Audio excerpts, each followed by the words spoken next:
I thanked my grandfather for the $100 check. He stopped carving. The turkey looked me straight in the eye and said the gift I wired you was $500,000. My mother dropped her glass of red wine, shattering crystal all over the white tablecloth. My brother started choking on a dinner roll, and my sister-in-law went pale as a ghost. That was the moment I realized my family was not just toxic, they were criminals. Before I tell you how I got my money back and sent them all to prison, let me know where you are watching from in the comments below. Please hit like and subscribe if you have ever had to fight your own blood for what was rightfully yours. My name is Maya, and at 30 years old, I had spent my entire life being the invisible Dubois. In a family obsessed with image wealth and social climbing, being a practical data architect who preferred hoodies to haute couture made me the black sheep. I lived in a modest apartment, drove a reliable sedan, and saved every penny I earned. My mother Lorraine called me boring. My younger brother Tyrell called me cheap. But I called myself independent.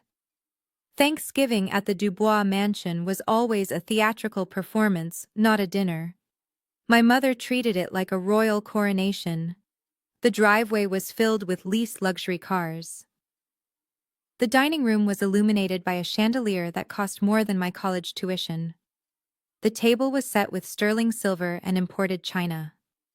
Every detail was designed to scream old money, even though I knew the family fortune was dwindling thanks to my mother's spending habits and Tyrell's failed business ventures. I walked into the dining room wearing a simple navy dress. I was 5 minutes late, a sin my mother usually punished with a 20-minute lecture. But today, she barely looked at me. She was too busy fussing over Tyrell. My 27-year-old brother was lounging in his chair wearing a designer suit that was a little too tight, checking his reflection in a spoon. His wife Becca was next to him, scrolling through Instagram and sipping champagne. Becca was a woman who had turned marrying into the Dubois family into a full-time career. She looked up at me, smirked, and said, "Nice of you to join us, Maya. We were just talking about Tyrell's new investment firm. He is going to be the next Elon Musk."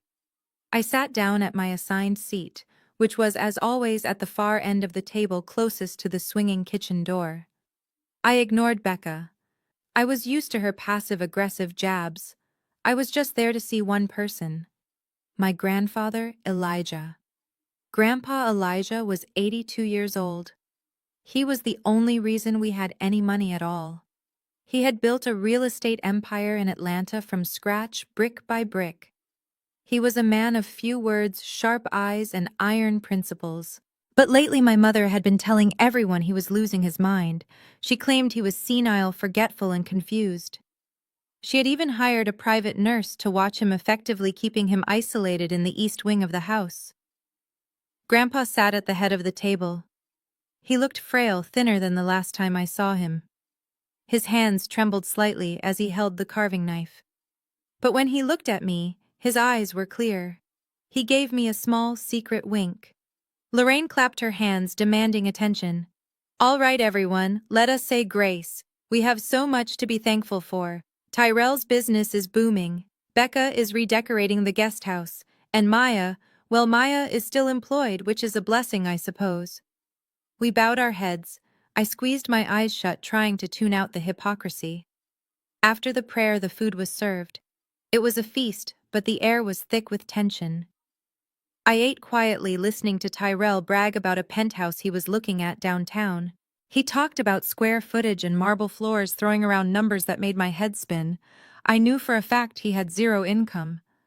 I wondered which credit card he was maxing out this time. Toward the end of the meal, I decided to break my silence. I wanted to thank Grandpa.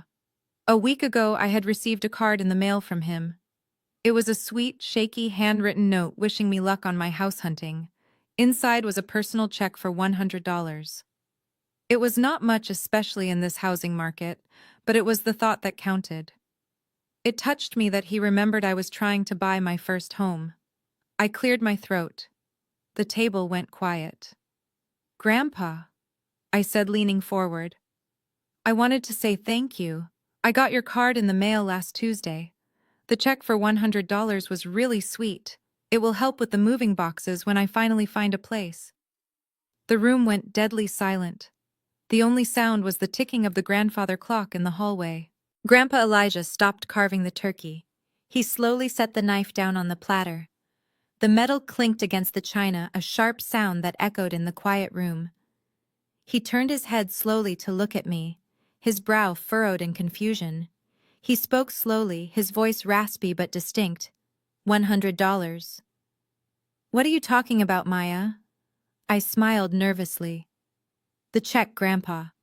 You sent me a check for $100. Grandpa Elijah shook his head. No, child. I did not send you $100. I instructed your mother to wire you the gift. I sold the commercial lot on Peach Street last month. I sent you $500,000. The world seemed to stop spinning. I stared at him. $500,000. 500,000. Before I could process the number, chaos erupted. To my right, my mother Lorraine gasped. Her hand jerked and her goblet of expensive red wine tipped over. The dark liquid splashed across the pristine white tablecloth, spreading like a pool of blood. It dripped onto her lap, ruining her silk dress, but she didn't even notice. She was staring at Grandpa with eyes wide with panic. Across the table, Tyrell started choking. He had taken a bite of a roll just as Grandpa spoke, and now he was hacking his face, turning red.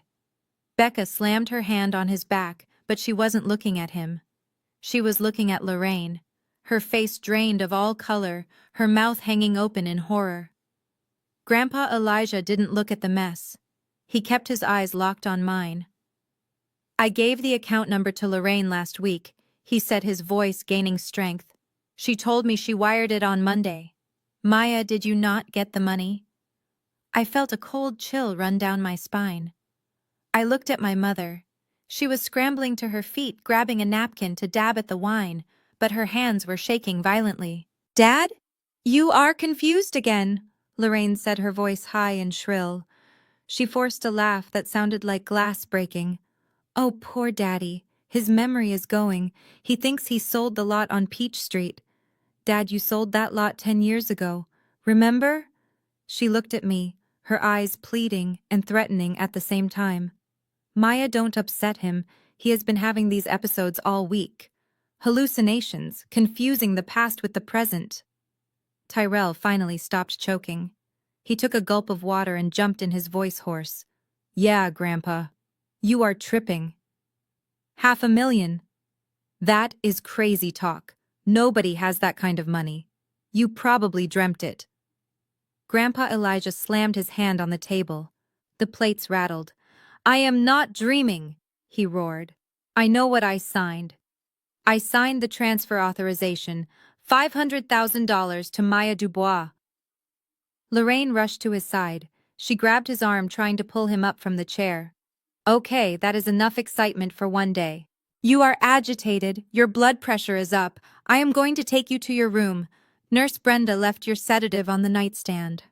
Come on, Dad. Up you go. She was trying to silence him. She was trying to gaslight him in front of everyone, just like she had been doing for months. But this time the numbers didn't add up. $100 versus $500,000. That wasn't a memory slip. That was theft. I stood up. My chair scraped loudly against the floor. Sit down, Mother, I said. Lorraine froze. She looked at me over her shoulder. Her eyes were venomous. Do not speak to me like that, Maya. I am handling my father. He is sick. He is not sick, I said, my voice steady and cold. I walked around the table. I saw the fear in Tyrell's eyes. I saw the guilt written all over Becca's face. I walked right up to my mother and placed my hand over hers, forcing her to let go of Grandpa's arm. He is not sick, I repeated.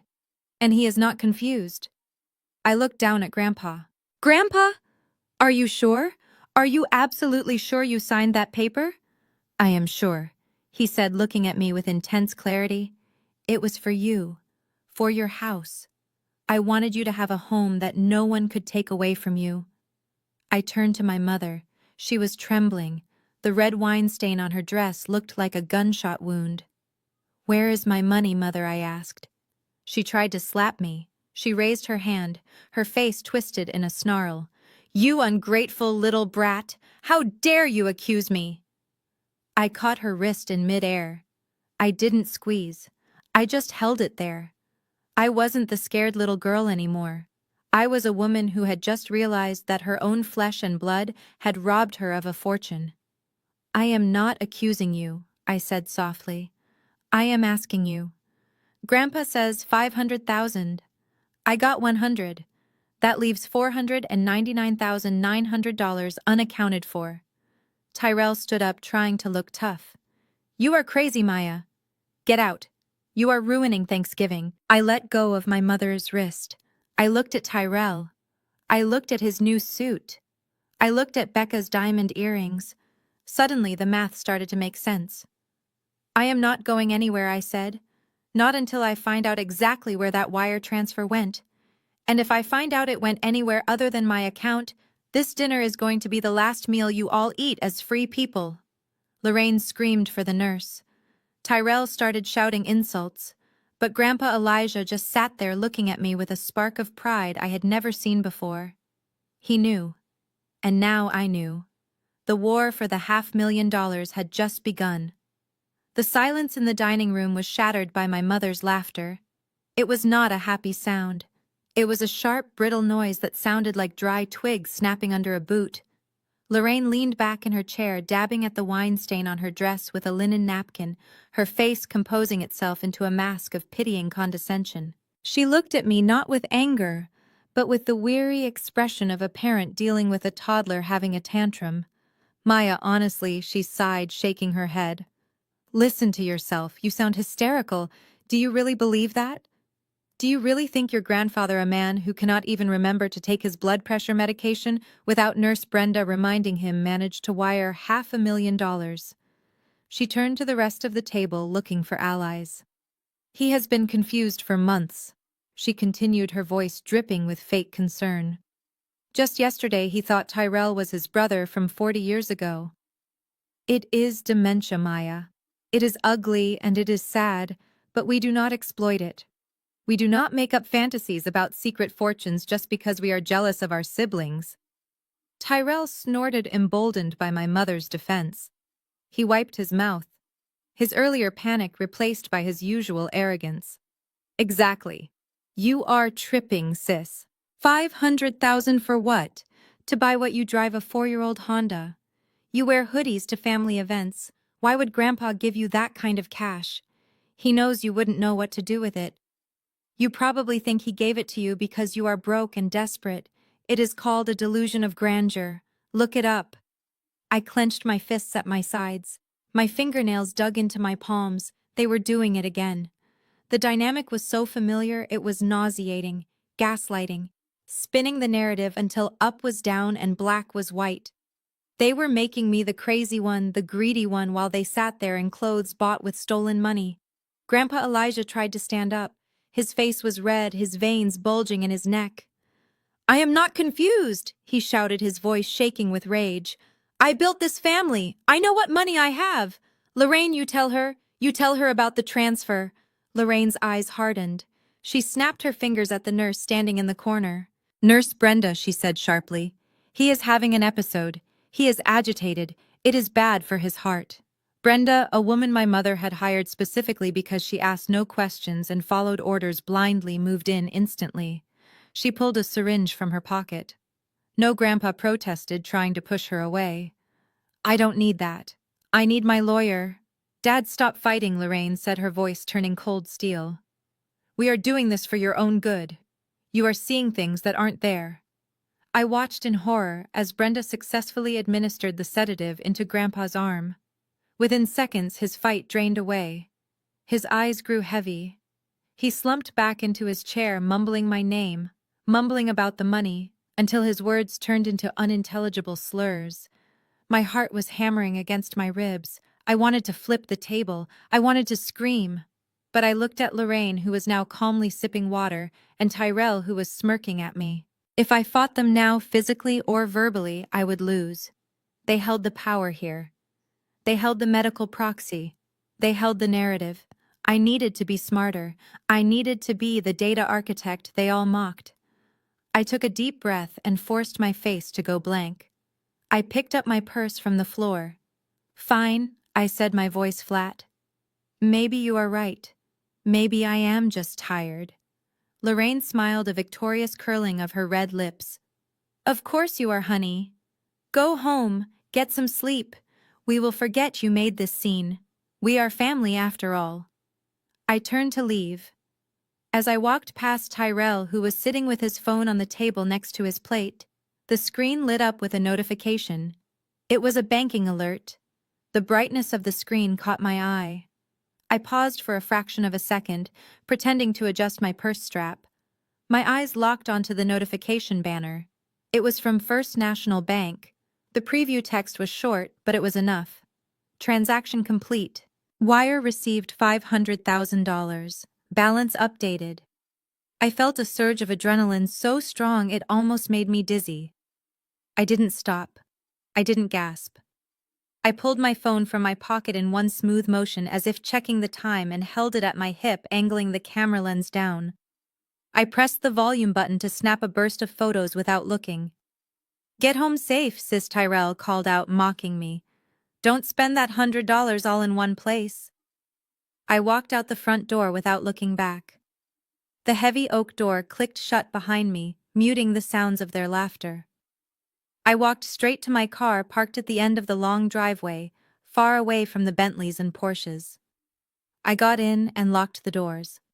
My hands were shaking now, not from fear, but from the thrill of the hunt. I threw my purse into the passenger seat and pulled out my laptop. I always traveled with it. My family thought I was just a nerd who couldn't disconnect, but today that laptop was my weapon. I connected to the hotspot on my phone. The glow of the screen illuminated the dark interior of the car. 3 years ago, when Grandpa was still handling his own affairs, he had asked me to set up the cybersecurity for the family accounts. He trusted me. He didn't trust technology. I had set up firewalls, two-factor authentication, and encrypted backups. Lorraine had demanded the passwords when she took over power of attorney 6 months ago. I had given them to her. But what Lorraine didn't know, what Tyrell was too stupid to understand, was that in the world of data architecture, the architect always keeps a master key. I had created a mirror admin access for myself, hidden deep in the code, just in case of an emergency. This was an emergency. I typed in the backdoor command. The screen flooded with code, then resolved into the dashboard of the Dubois Family Trust. I navigated to the transfer logs. My fingers flew across the keyboard. There it was.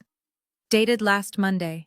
A wire transfer initiated from Grandpa's primary holding account. Amount $500,000. But the destination wasn't my savings account. I clicked on the transaction ID to expand the details. The routing number led to a business account opened just 3 weeks ago. I traced the business EIN number through the state registry database, which I accessed through a public record scraper I had built for work. The owner of the account popped up on the screen, Tyrell Future LLC. I sat back in my seat, the leather cold against my back. It wasn't a mistake. It wasn't a delusion. My mother had taken the money Grandpa meant for my future, intercepted the wire, and funneled it directly into a shell company for her golden child son. Tyrell Future LLC. The name was so arrogant, so sloppy.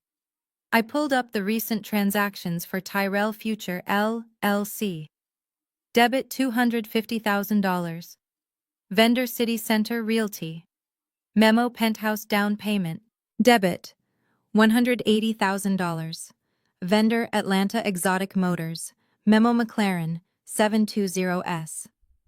I looked at the timestamps. The car was bought yesterday. The penthouse closed this morning. They were eating turkey and drinking wine while spending my life savings. They had sedated an 82-year-old man to keep him quiet. They had looked me in the eye and called me crazy. I closed the laptop slowly. A cold calm settled over me. It was the kind of calm that comes before a storm. They thought they had won because they silenced Grandpa. They thought they had won because I walked away. But they forgot one thing. They didn't just steal money, they left a digital trail, and I was the only one in the family who knew how to read the map. I started the engine. I wasn't going home to sleep. I was going to war. And the first battle was going to be at Tyrell's new penthouse. The glow of my laptop screen was the only light in the dark parking lot, casting long, sharp shadows across the interior of my sedan. My fingers hovered over the trackpad as I stared at the digital autopsy of my brother's business. Tyrell, Future, LLC. He had spent the last 3 years telling anyone who would listen that he was building the next Google, that he was a visionary in the crypto space. He wore turtlenecks like Steve Jobs and quoted Elon Musk at breakfast. But as I drilled down into the corporate filings I had pulled from the state registry, the truth was staring me in the face. It was pathetic, and it was criminal. There were no employees, there was no payroll, there were no patents pending, there was no product, no software, and no revenue stream. Tyrell Future LLC was a ghost. It was a shell company registered to a UPS mailbox in a strip mall 3 towns over. Its only function was to act as a laundry machine, a vessel to catch the money my mother had stolen from my grandfather and wash it clean so Tyrell could spend it without raising red flags. I clicked on the asset column. The company had acquired 2 major assets in the last 48 hours. The first was a $250,000 down payment on a penthouse at the Aurelia, the most pretentious residential skyscraper in downtown Atlanta. The second was a wire transfer of $180,000 to a luxury dealership for a McLaren 720S. I felt a wave of nausea. My grandfather had spent 50 years sweating on construction sites, saving every dime, wearing the same boots until the soles wore through, just so he could leave a legacy. He wanted that money to buy me a safe home, a foundation for my life. And in less than 2 days, my mother and brother had liquidated his blood, sweat, and tears into a flashy car and an apartment they couldn't afford to maintain. I opened a new tab and typed in the one search term I knew would give me the visual confirmation I needed. Becca Dubois, Instagram. My sister-in-law's profile loaded instantly. Her feed was a curated museum of narcissism. And there at the very top was a story posted 20 minutes ago. I clicked it. The video opened with a filter that made the air sparkle.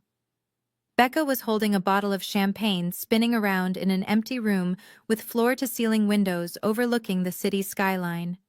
She squealed into the camera, her voice high-pitched and grating. "We finally got the keys, you guys. Look at this view. Hard work pays off. Tyrell has been grinding so hard for this. We are officially homeowners. Hashtag blessed. Hashtag self-made. Hashtag power couple. Self-made. The hashtag burned into my retinas. There was nothing self-made about them. They were thieves-made. They were parasites-made." I slammed my laptop shut. I didn't need to see any more data. I needed to see them. I needed them to know that the ghost in the machine was coming for them. I threw the car into reverse and peeled out of the driveway of the Dubois mansion. I drove toward the city, my hands gripping the steering wheel so hard my knuckles turned white. The drive took 30 minutes. 30 minutes of replaying my mother's gaslighting in my head. 30 minutes of remembering Grandpa's confused, hurt eyes as they sedated him. I pulled up to the Aurelia. It was a tower of glass and steel that screamed new money. The valet stand was lined with Ferraris and Lamborghinis. I pulled my 4-year-old Honda Accord right up to the front, ignoring the scowl of the valet attendant. "Can I help you, miss?" he asked, looking at my car with disdain. "Deliveries are in the back." I stepped out, smoothing my navy dress. "I am not a delivery driver," I said, tossing him my keys. "I am family. Keep it close. I won't be long." I walked into the lobby. It smelled of expensive lilies and arrogance. I knew I couldn't just walk up to the elevator. This building had security tight enough to rival the Pentagon. I walked over to the digital directory. I found the listing. Tyrell Future LLC, Penthouse B. Just as I was trying to figure out how to bypass the concierge, a group of movers walked in, carrying a massive velvet sectional sofa. They were struggling with the weight. One of them shouted for someone to hold the elevator. I didn't hesitate. I walked briskly past the concierge desk, holding my phone to my ear, as if I were in the middle of a high-stakes business call. I slipped into the freight elevator right behind the movers. I pressed the button for the penthouse level. The movers didn't look at me. They were too busy trying not to drop the sofa. The elevator ride was silent, but my mind was loud. I was rehearsing what I would say. I was calculating the legal ramifications. But mostly I was trying to keep my rage from boiling over into violence. I wasn't going to hit them. I was going to hurt them in a way that lasted longer than a bruise. The doors opened directly into the penthouse foyer. The door to the unit was propped open with a heavy marble doorstop to let the movers in and out. I stepped inside. The apartment was massive. White marble floors, white walls, modern art that looked like paint splatters. It was cold and sterile. It was exactly the kind of place Tyrell would think was classy because he saw it in a rap video. I heard Becca's voice coming from the living room. "So many of you are asking how we did it," she was saying. "Honestly, it is all about mindset. You have to manifest your success. Tyrell just manifested this deal and the universe provided." I walked around the corner. Becca was standing in the center of the living room. She had a ring light set up on a tripod. She was live streaming to her 5,000 followers. She was wearing a white dress that looked suspiciously bridal. She didn't see me at first. She was too busy reading comments on her phone screen. "Aw, thank you, Sarah. Yes, the view is to die for. We are going to have a housewarming party soon. Invite only, obviously." I stepped into the frame. Becca saw me on her phone screen before she saw me in real life. Her eyes went wide. She spun around, nearly knocking over her ring light. "Maya!" she gasped. "What are you doing here? How did you get in?" She looked at the phone, realizing she was still live. She tried to laugh it off, flashing a fake smile at her audience. "Oh my God, you guys, look who it is. My sister-in-law came to congratulate us. She is so sweet." She turned to me, her eyes pleading with me to play along. "Right, Maya. You came to see the new place. Isn't it amazing Tyrell really outdid himself?" I looked at the phone. I saw the viewer count. 300 people were watching. I looked at Becca. She looked terrified. She knew that I knew. "It is certainly something, Becca." I said, my voice calm and loud enough for the microphone to pick up. "The marble is beautiful, and the view is expensive." Becca giggled nervously. "Right, we are so blessed." I took a step closer to her. I didn't smile.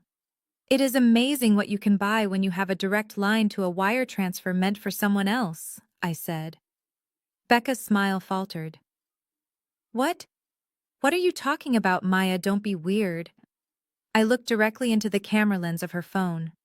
"I am talking about the $500,000 my mother stole from my grandfather last week," I said clearly. "The money she wired to Tyrell Future LLC, the money you used to put the down payment on this apartment this morning." Becca lunged for the phone. "Stop it. You are jealous. Cut the feed." I blocked her hand. I wasn't touching her, but my presence was enough to make her flinch back. "You posted a hashtag, Becca," I said. "Self-made." "That is funny.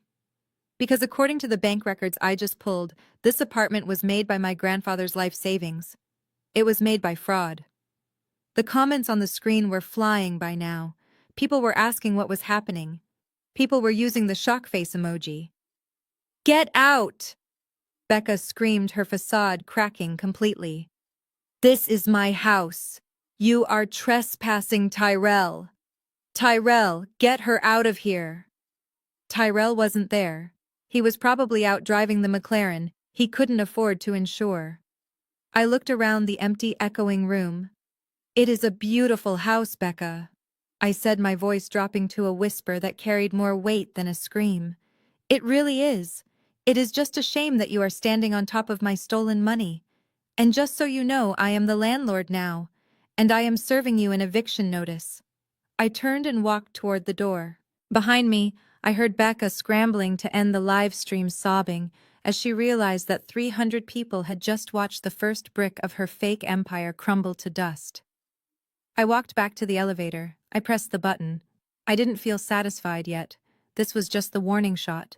The real war was about to begin, and I had the data to win it. The library of the Dubois mansion was a room designed to intimidate. It was lined with dark walnut bookshelves that reached the ceiling, filled with leather-bound books that nobody in my family ever read. A fire was crackling in the stone hearth, casting dancing shadows across the Persian rug. My mother Lorraine was sitting in her favorite wing-back chair, holding a fresh glass of red wine. She looked like a queen waiting to sentence a peasant.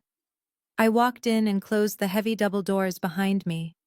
The click of the latch echoed in the silence. I did not sit down.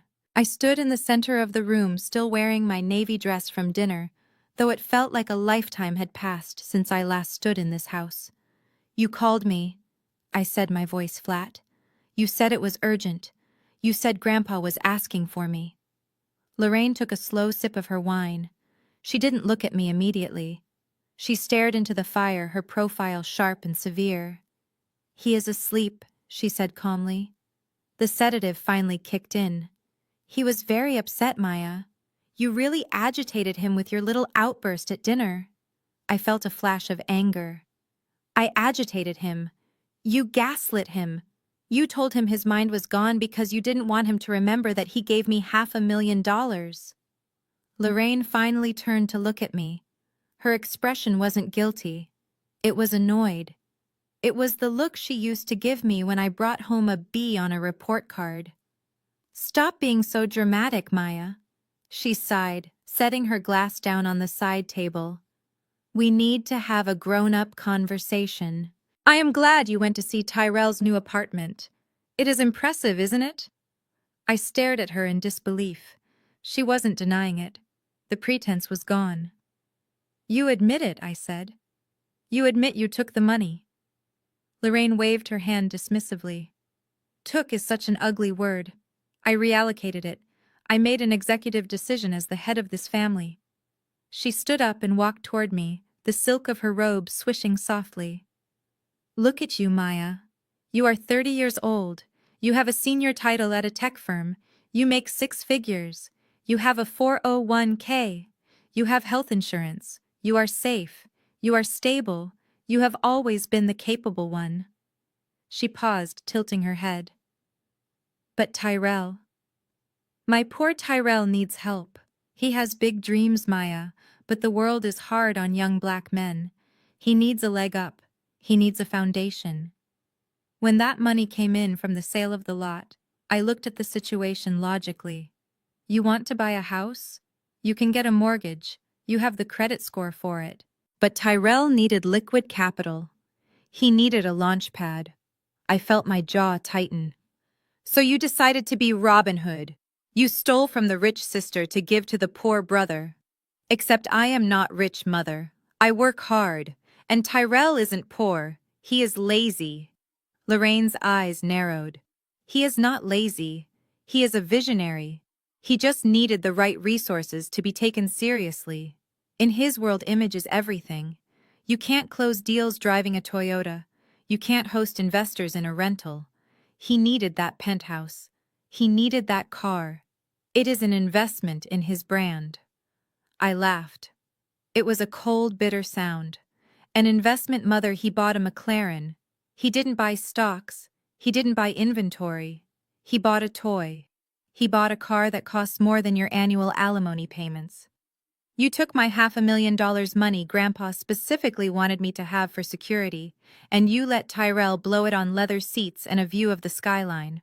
That isn't business. That is insanity." Lorraine stepped closer, invading my personal space. Her perfume, usually floral and sweet, smelled cloying and suffocating. "It is called sacrifice, Maya," she snapped, her voice rising.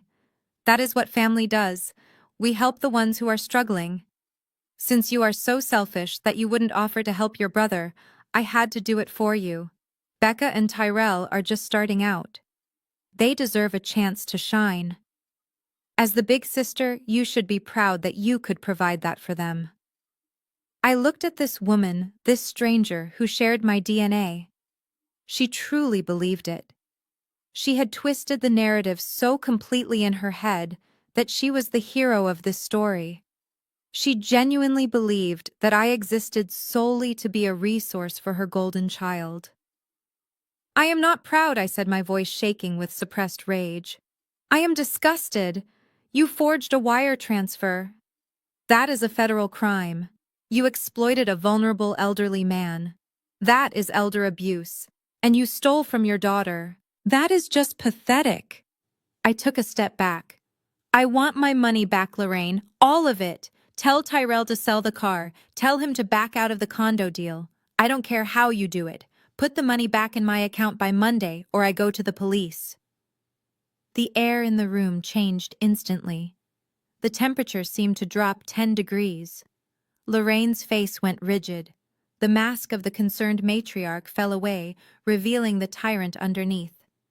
She moved faster than I expected. Her hand lashed out and connected hard with my cheek. The sound of the slap was loud in the quiet room. My head snapped to the side. My cheek burned. I stood there stunned, tasting the copper tang of blood where my tooth had cut my lip. You do not speak to me like that, Lorraine screamed, her eyes wide and manic. I am your mother. I brought you into this world. I am the power of attorney for this estate. I decide where the money goes, not you, not your senile grandfather. She was breathing hard, her chest heaving. She pointed a shaking finger at my face. You think you are so smart with your computers and your data, she hissed. But you know nothing about power. If you go to the police, if you try to embarrass this family, I will ruin you. She stepped closer, her voice dropping to a whisper that was far more terrifying than her scream. I hold the pen, Maya. I control the will. If you make a scene, I will cut you out completely. You won't get a dime when I die. You won't get a dime when your grandfather dies. And more than that, I will destroy your reputation. I will tell the entire family, every aunt, every cousin, the pastor at the church, that you are the one abusing Elijah. I stared at her, touching my throbbing cheek. You wouldn't? Oh, I would. She smiled, and it was a smile devoid of any humanity. I will tell them you are trying to declare him incompetent to steal his money. I will tell them you are the reason his health is failing. I will say that you stressed him out so much he had a stroke. Who are they going to believe, Maya? The grieving daughter who takes care of him every day, or the cold, distant granddaughter who only shows up when she smells cash? I looked at her. I really looked at her. For 30 years, I had tried to please this woman. I had tried to be perfect, quiet and successful, hoping that one day she would look at me the way she looked at Tyrell. But in that moment, with my cheek burning and her threats hanging in the air, the hope finally died. There was no mother here. There was only a monster protecting her ego. I slowly lowered my hand from my face. I didn't cry. I didn't scream. I went into safe mode. I became the architect assessing a catastrophic structural failure. You are right, Mother, I said softly. You hold the pen. You control the narrative. Lorraine straightened up, smoothing her robe, thinking she had won, thinking I had capitulated. Good, she said, picking up her wineglass again. I am glad we understand each other. Now go home. We have a housewarming party to plan for Tyrell, and I expect you to be there. Smiling. I turned and walked to the door. I placed my hand on the brass handle. I looked back at her one last time. She was already back in her chair, staring at the fire, dismissing me as if I were nothing more than a servant she had disciplined. I walked out of the library. I walked out of the house. The night air was cold on my face. I touched my cheek again. She thought the threat of disinheritance would stop me. She thought the fear of gossip would silence me. She didn't realize that she had just given me the final variable I needed to solve the equation. She had admitted to the crime. She had admitted to the motive, and she had underestimated her opponent. I got into my car and locked the doors. I didn't go home. I pulled out my phone. I had one contact left in this family, one person who might still be on the side of truth. It was a long shot, but after tonight, it was the only shot I had. I dialed the number. It rang 4 times. "Hello," a gruff voice answered. "Mr. Henderson," I said, my voice steady. "This is Maya Dubois. We need to talk about my grandfather, and we need to talk about wire fraud. My mother was efficient. I had to give her that." By the time the sun rose on Friday morning, she had already launched a full-scale public relations campaign against her own daughter. I woke up not to the sound of birds, but to the relentless vibration of my phone on the nightstand. It was buzzing so constantly, it was moving across the wood surface like a living thing. I picked it up, squinting against the harsh light of the screen. I had 47 unread text messages and 12 missed calls. They were not from work, they were from family. From the extended network of aunts, uncles, cousins, and church deacons that made up the Dubois social circle. I opened a message from Auntie Sarah, a woman who had knitted me a blanket when I went off to college. It read, "I am praying for your soul, Maya. To attack your mother and try to declare your grandfather incompetent just to get your hands on his money is a sin. Repent before it is too late." I felt a physical blow to my chest. Incompetent, is that what she told them? I opened another from my cousin Marcus. He wrote, "I always knew you were jealous of Tyrell, but this is low. Leave Grandpa alone. He is sick. He doesn't need your drama." Lorraine had spun the narrative faster than I could have imagined. She hadn't just denied stealing the money. She had gone on the offensive. She told everyone that I was the one trying to manipulate a senile old man. She told them I was angry because Tyrell was successful and I was bitter. She painted me as a vulture circling a dying prey. I sat up in bed, feeling the walls of my apartment closing in. Isolation is a powerful weapon. It makes you question your own reality. For a second I wondered if I was the crazy one. Maybe I should just let it go. Maybe fighting for the truth wasn't worth losing everyone I had ever known. Then I saw the notification from Instagram. Tyrell had tagged me in a video. I tapped the screen. The video opened. Tyrell was sitting in the driver's seat of his new McLaren. The leather seats were visible in the background. He was wearing sunglasses even though he was indoors. He took them off slowly, looking into the camera with eyes that looked red and puffy. He was acting.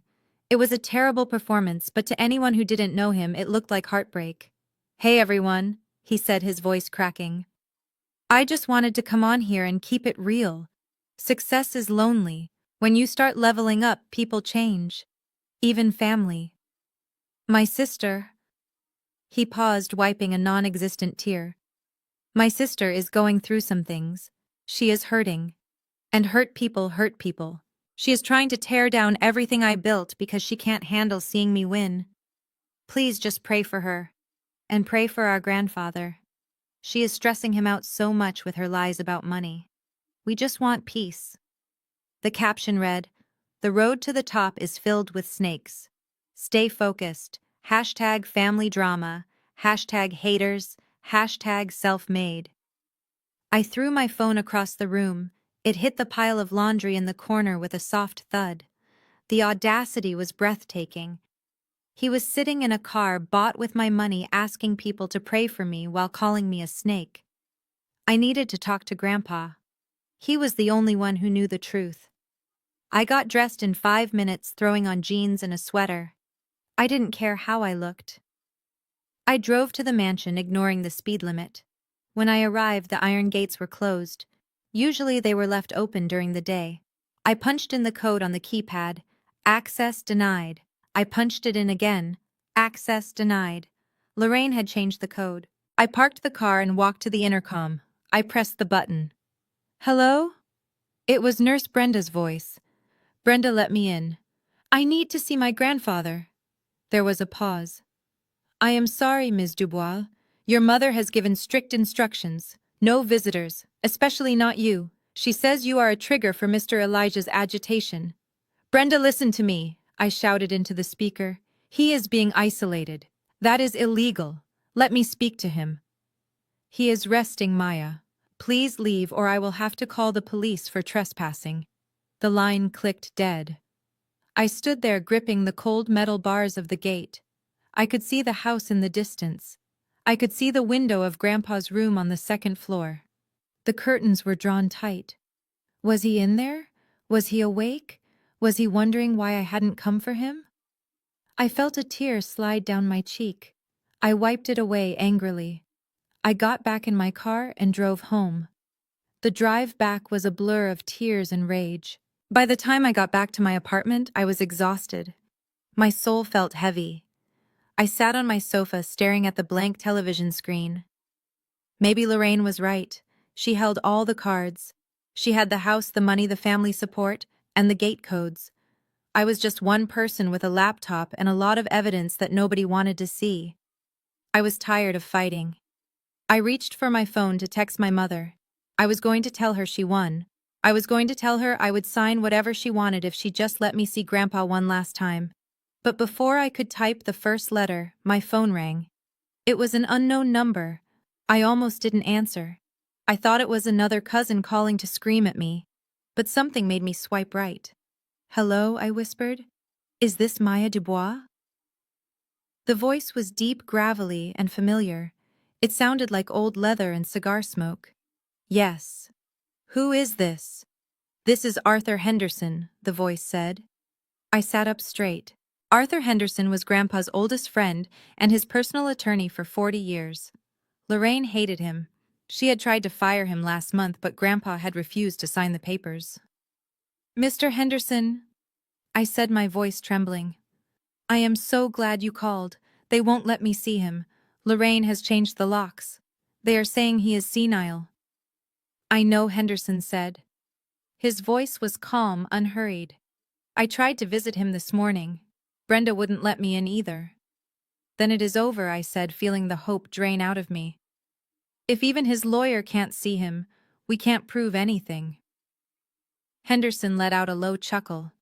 It was a dry, raspy sound. "You underestimate Elijah, kid. You think because he walks slow and shakes a little that his mind is soft. That man was negotiating contracts with the mob in the 70s while your mother was still in diapers." "What do you mean?" I asked. Henderson lowered his voice. "Brenda is not the only person in that house. The housekeeper, Maria. She has been with your grandfather for 20 years. She is loyal to him, not your mother. She slipped me a note an hour ago at the grocery store." My heart started to pound. "A note from Elijah," Henderson said. "He wants you to know something. He isn't taking the pills." I froze. "What?" "But I saw Brenda inject him." Henderson continued. "He plays along. He acts confused. He lets them think he is out of it. But when they give him the oral medication, he spits it out in his napkin. And the injection Brenda gave him at dinner, he told me he paid Maria to switch the vials in Brenda's bag 2 days ago. It was saline solution. Just salt water." I gasped. "He was faking it." "He is sharp as a tack," Maya Henderson said. "He is watching them. He is letting them dig their own graves. He is gathering evidence from the inside, while you gather it from the outside." I felt a rush of relief so strong it made me dizzy. The old lion wasn't dying. He was hunting. Henderson's voice turned serious. "But he can't keep this up forever. Lorraine is planning to move him to a facility next week to get full control of the estate. We have a window, Maya. A small one. He told me to tell you that he is ready. He is just waiting for your signal." "My signal?" I asked. "He said you would know what to do," Henderson said. "He said you are a Dubois. We don't get mad. We get even. Do you have the evidence of the wire fraud?" I looked at my laptop sitting on the coffee table. "Yes," I said. "I have everything." "Good," Henderson said. "Then wipe your tears, girl. We aren't victims here. We are the prosecution. Meet me at my office tomorrow morning. We are going to prepare a surprise party." I hung up the phone. The silence in my apartment didn't feel lonely anymore. It felt electric. I looked at the picture of Tyrell on my screen, still smirking in his stolen car. "Enjoy the ride, brother," I whispered, "because the road is about to run out." The office of Arthur Henderson was a relic from a different era. It smelled of mahogany old leather and the kind of expensive cigar smoke that clings to the walls like a memory. Located in a brick building downtown, it felt a world away from the sterile glass tower where Tyrell lived or the manicured perfection of the Dubois mansion. This was a place where real business happened, the kind of business that didn't require hashtags or ring lights. I sat across from Mr. Henderson. He looked exactly as I remembered him from childhood barbecues, a bulldog of a man with silver hair and eyes that had seen every lie a human being could tell. He didn't offer me tea or sympathy. He simply slid a thick manila folder across the heavy wooden desk. The sound of the paper sliding against the wood was the only noise in the room. "Open it," he grunted. I opened the folder. Inside were copies of banking documents, but they were not the digital screenshots I had hacked from the system. These were the official notarized instruction forms from the bank. The paper felt heavy in my hands. "Look at page 3, Henderson said, leaning back in his creaking leather chair. Section 4, Special Instructions." I flipped to page 3. My eyes scanned the dense legal text until I found the section he was pointing to. There, in my grandfather's shaky but undeniable handwriting, was a paragraph that changed everything. It read, "The funds in the amount of $500,000 are a conditional gift to my granddaughter Maya Dubois. These funds are restricted solely for the purchase of primary residential real estate titled exclusively in the name of Maya Dubois. Any other use of these funds renders the transfer void and constitutes a revocation of administrative privileges." I read it twice. Then I read it a third time. He knew, I whispered, looking up at Henderson. He knew she would try to take it. Henderson nodded slowly. "Elijah is not a fool, Maya. He knew Lorraine has been bleeding his accounts dry for years, but he let it slide because he wanted to keep the peace. But this money, this was different. This was your future." He anticipated that Lorraine might try to intercept it, so he attached a legal tripwire to the cash. "It is called a restricted gift deed." I looked back at the document. The implications were staggering. It wasn't just that Lorraine stole the money, it was that she violated a specific written legal condition. Henderson leaned forward, clasping his hands on the desk. "Let me explain what this means in criminal terms, Maya. When your mother moved that money into her account and then sent it to Tyrell, she didn't just steal. She committed wire fraud. That is a federal crime because the money moved across banking institutions. And because she was acting as the power of attorney, she committed fiduciary embezzlement. She used her legal authority to benefit herself and her son at the expense of the principal, your grandfather." He pointed a thick finger at the paper. "And because she ignored the restriction that the money must be used for a house in your name, the moment Tyrell used it to buy a penthouse in his name, the transaction became illegal. The money is legally considered stolen property." "What about Tyrell?" I asked. "Does he know ignorance is not a defense when you are spending $500,000 that fell out of the sky?" Henderson said dryly. "But here is the kicker. Becca posted that video. I saw it. She flaunted the asset. By accepting the money and using it to purchase luxury goods, Tyrell and his wife are guilty of receipt of stolen property and money laundering.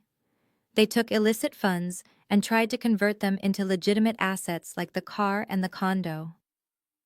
I sat back, my mind racing. I had them. I had them all. It wasn't just a family dispute anymore. It was a RICO case waiting to happen. I had the digital trail, and Henderson had the legal intent. "So what do we do?" I asked. "Do we call the police right now? Do we send the cops to the mansion?" Henderson picked up his phone. "I can have a warrant sworn out by noon. I can have the sheriff at your mother's door before lunch. We can freeze Tyrell's accounts before he finishes his morning coffee. It is your call, kid. You are the victim here."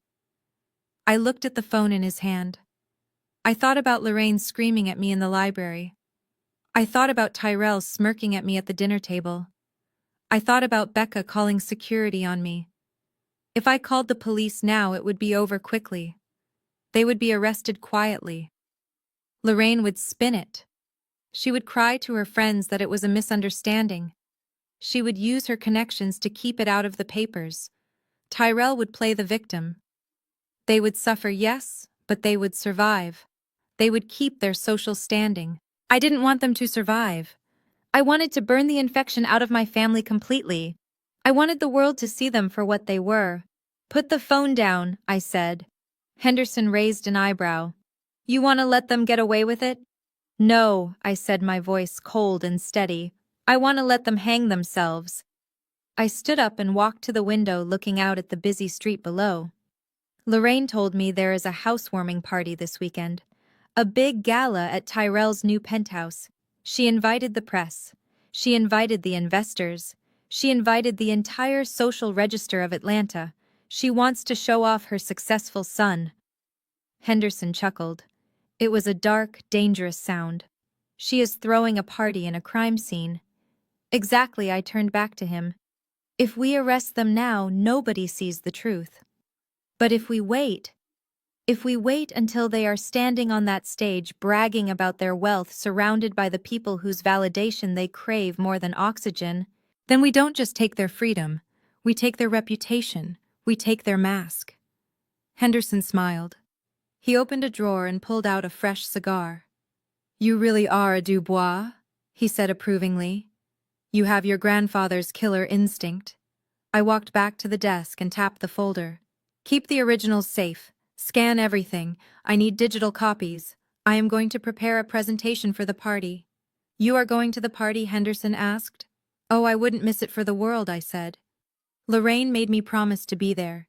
She wants me to be the supportive sister. She wants me to smile and clap while Tyrell takes credit for my money. So I am going to give her exactly what she wants. I will be there. Henderson nodded. And Elijah? Keep him safe, I said. Keep the saline switch going. Tell him to hold on for 3 more days. On Saturday night, when the fireworks start, I want him to walk through that door and deliver the final blow. I picked up my purse. I felt lighter than I had in years.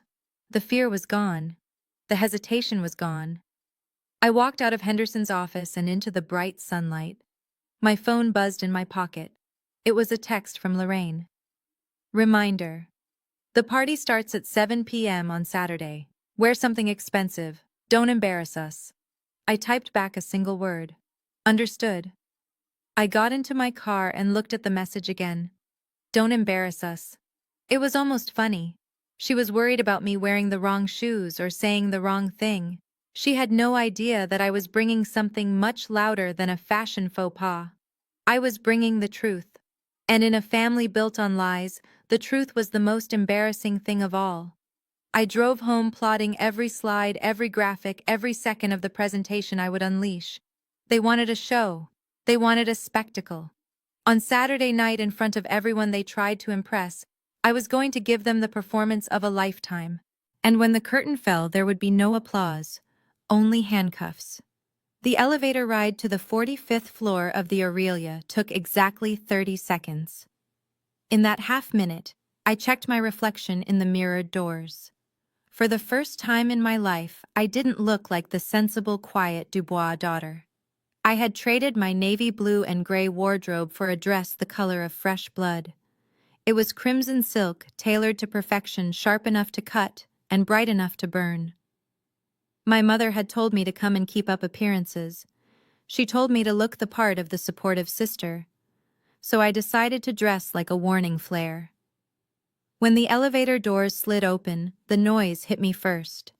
It was a wall of sound composed of clinking crystal jazz music and the high-pitched hollow laughter of Atlanta's social elite. The penthouse was packed. Tyrell and Becca had invited everyone. There were local politicians, tech investors, Instagram influencers, and a small army of photographers from the city's lifestyle magazines. They were all there to celebrate the rise of Tyrell Dubois, unaware that they were standing inside a crime scene. I stepped into the foyer. The air smelled of expensive lilies and arrogance. My heels clicked on the white marble floor, a sound that was distinct even over the music. Heads turned. I saw people whisper. They were used to seeing Maya, the shadow Maya, the background character. They weren't used to seeing Maya, the woman who looked like she was about to burn the building down. My mother Lorraine spotted me instantly. She was standing near the coat check holding a glass of champagne, her eyes scanning the room like a security camera. When she saw me, her expression flickered from annoyance to relief, and then to suspicion.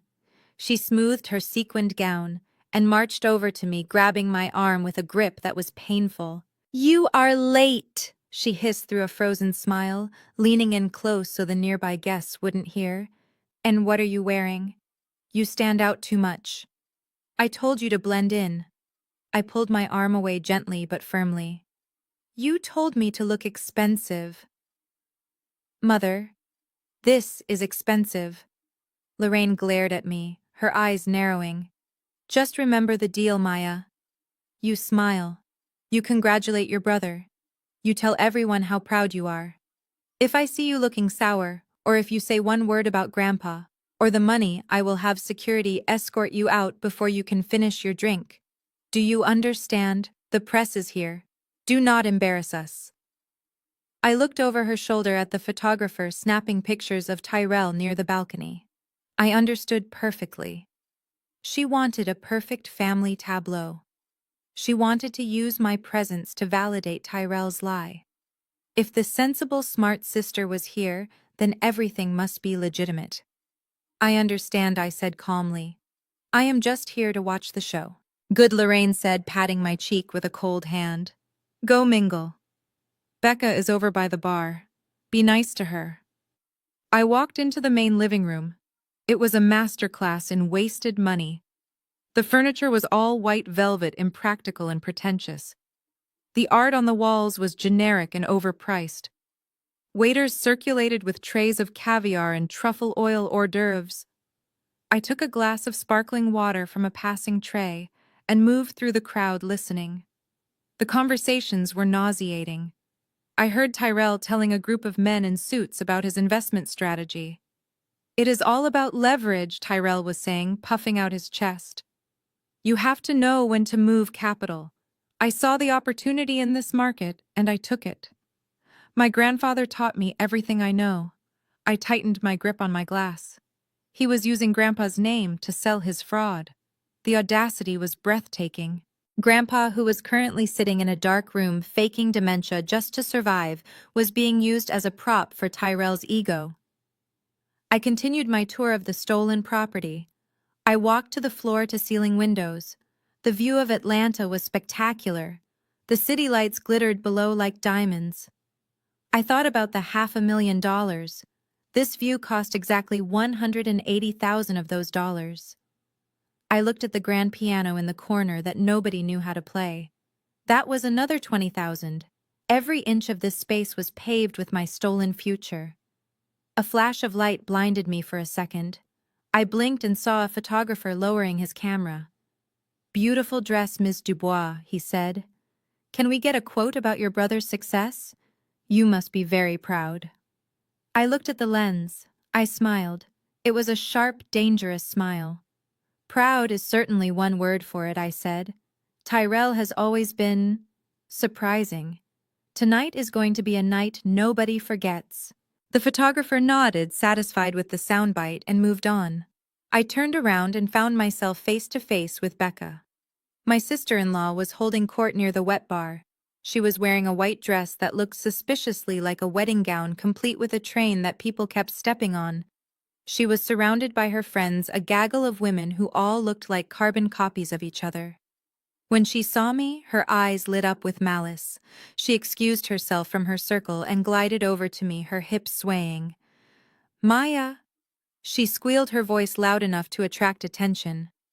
"I didn't think you would actually come." She leaned in for a fake air kiss near my cheek. She smelled of expensive perfume and desperation. She pulled back and looked me up and down, her eyes lingering on my red dress with disdain. "Wow, that is a bold color choice," she said, her voice dripping with passive aggression. "Very attention-seeking. But I guess when you don't have much going on in your own life, you have to make a splash at other people's parties." I looked at her calmly. I wasn't going to take the bait. Not yet. It is a housewarming, Becca, I said. Red is for good luck. In some cultures it wards off evil spirits. I thought you might need it. Becca laughed a tinkling, hollow sound. You are so funny, Maya, always the joker. She gestured around the room with her champagne flute encompassing the crowd, the view, and the luxury. But seriously, thank you for coming, she said, raising her voice slightly so her friends could hear. It means a lot to Tyrell and me that you came to visit our home. I know it must be hard for you. She paused for dramatic effect, tilting her head to the side. Hard, I asked. Why would it be hard? Becca smirked. You know, seeing all this, seeing what Tyrell has achieved. I know you are still renting that little apartment on the other side of town. It must be overwhelming to be in a place like this. But really, Maya, you should make yourself at home. Feel free to look around. Just try not to touch the silk drapes, okay? Oils from your hands and all that. She took a sip of her drink, her eyes gleaming with triumph. You just make yourself comfortable, she continued, leaning in closer. Even though I know your place is probably tiny compared to this, it is nice for you to see how the other half lives for a night. The insult was designed to humiliate me. She wanted to remind me of my place. She wanted to establish that she was the queen of the castle and I was the poor relation begging for scraps. I looked at her. I looked at the ring on her finger bought with my money. I looked at the roof over her head paid for with my inheritance. You are right, Becca, I said softly. My apartment is much smaller than this. But there is one big difference. Oh, and what is that? She asked, bored. I sleep very well at night, I said. Becca frowned, confused. Enjoy the party, Becca, I added, stepping past her. It is a beautiful apartment. You should enjoy every single minute of it, while it lasts. I walked away before she could respond. I checked my watch. It was 7:45. The speeches were scheduled for 8 o'clock. I saw Tyrell moving toward the small stage that had been set up near the balcony. He was adjusting his tie, looking nervous but excited. I moved toward the back of the room near the audio-visual booth, where a hired technician was managing the playlist and the slideshow of Tyrell's achievements that was looping on a massive LED screen. I slipped my hand into my purse and touched the cold metal of the flash drive Mr. Henderson had given me. Becca thought she had won. Lorraine thought she had silenced me. Tyrell thought he was a king.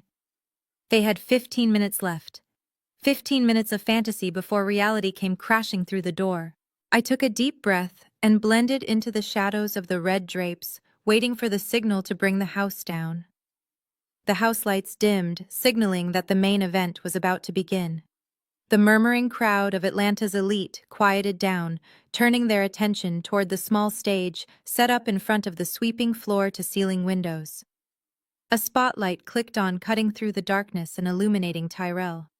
He stood there soaking in the attention like a lizard basking on a rock. He adjusted the lapels of his suit, a suit that cost more than my first car, and flashed a smile that was all teeth and ambition. He tapped the microphone twice. The sound thumped through the massive speakers, vibrating in the chests of everyone in the room. Testing, testing, Tyrell said, his voice smooth and practiced. Can everyone hear me in the back? A ripple of polite applause and affirmative murmurs went through the room. Becca, standing in this front row, clasped her hands together and gazed up at him with a look of adoration that I knew was at least 50% acting. Beside her, my mother Lorraine stood with her chin raised high, looking like the Queen Mother surveying her kingdom. She caught my eye across the room and gave a sharp nod, a silent command for me to smile and clap. I didn't smile. I stood in the shadows near the AV booth, my back pressed against the velvet drapes. The technician, a young guy with headphones around his neck, was too busy watching Tyrell to notice me standing just a few feet away from his console. I had my phone in my hand. The app I had coded specifically for this moment was open, searching for the Bluetooth pairing signal of the main projector system. Welcome to the future, Tyrell began, spreading his arms wide. Thank you all for coming to celebrate this milestone. You know, a lot of people ask me, Tyrell, how did you do it? How did you go from a dream to a penthouse in the sky in such a short time? He paused for effect, letting the question hang in the air. It wasn't easy. He continued, his voice dropping to a humble register. It took grit. It took the grind. It took waking up when everyone else was sleeping and working when everyone else was partying. They call it luck, but I call it leverage. I saw the trends in the market before the experts did. I moved capital when others were scared to invest. That is the Dubois way. I felt a wave of nausea rise in my throat. The grind. The only thing Tyrell had ever ground was his grandfather's patience. He was talking about leverage and capital as if he were Warren Buffett, when in reality, his entire strategy was waiting for his mother to commit wire fraud. But I didn't do it alone, Tyrell said, turning his gaze toward Lorraine. I have to thank the woman who taught me everything I know about business and integrity, my mother, Lorraine Dubois. Mom, thank you for believing in my vision when no one else did. You are the real MVP. The crowd applauded enthusiastically. Lorraine beamed, waving to the room with a false modesty that made my skin crawl. She stepped forward and kissed Tyrell on the cheek. It was a perfect picture of familial success, a lie wrapped in silk and diamonds. And that brings me to tonight's announcement. Tyrell said, his energy ramping up. Buying this penthouse and the new car, that is just the beginning. I am not just here to spend money. I am here to make money for all of you. He gestured to the blank screen behind him. Ladies and gentlemen, I am officially launching my proprietary cryptocurrency project. I call it Tyrell Coin. It is going to revolutionize the way we think about asset management in the Southeast. We are leveraging blockchain technology to create sustainable wealth for the next generation. And because you are all family and friends, I am opening the pre-sale round tonight right here in this room. He pulled a small remote from his pocket and clicked it. The screen behind him lit up with a flashy, amateurish logo of a golden T rotating in space.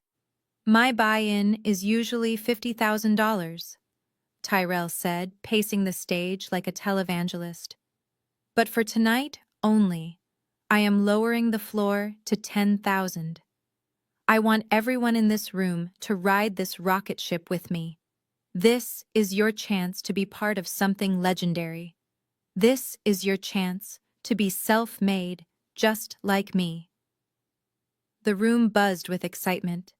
I saw people reaching for their checkbooks.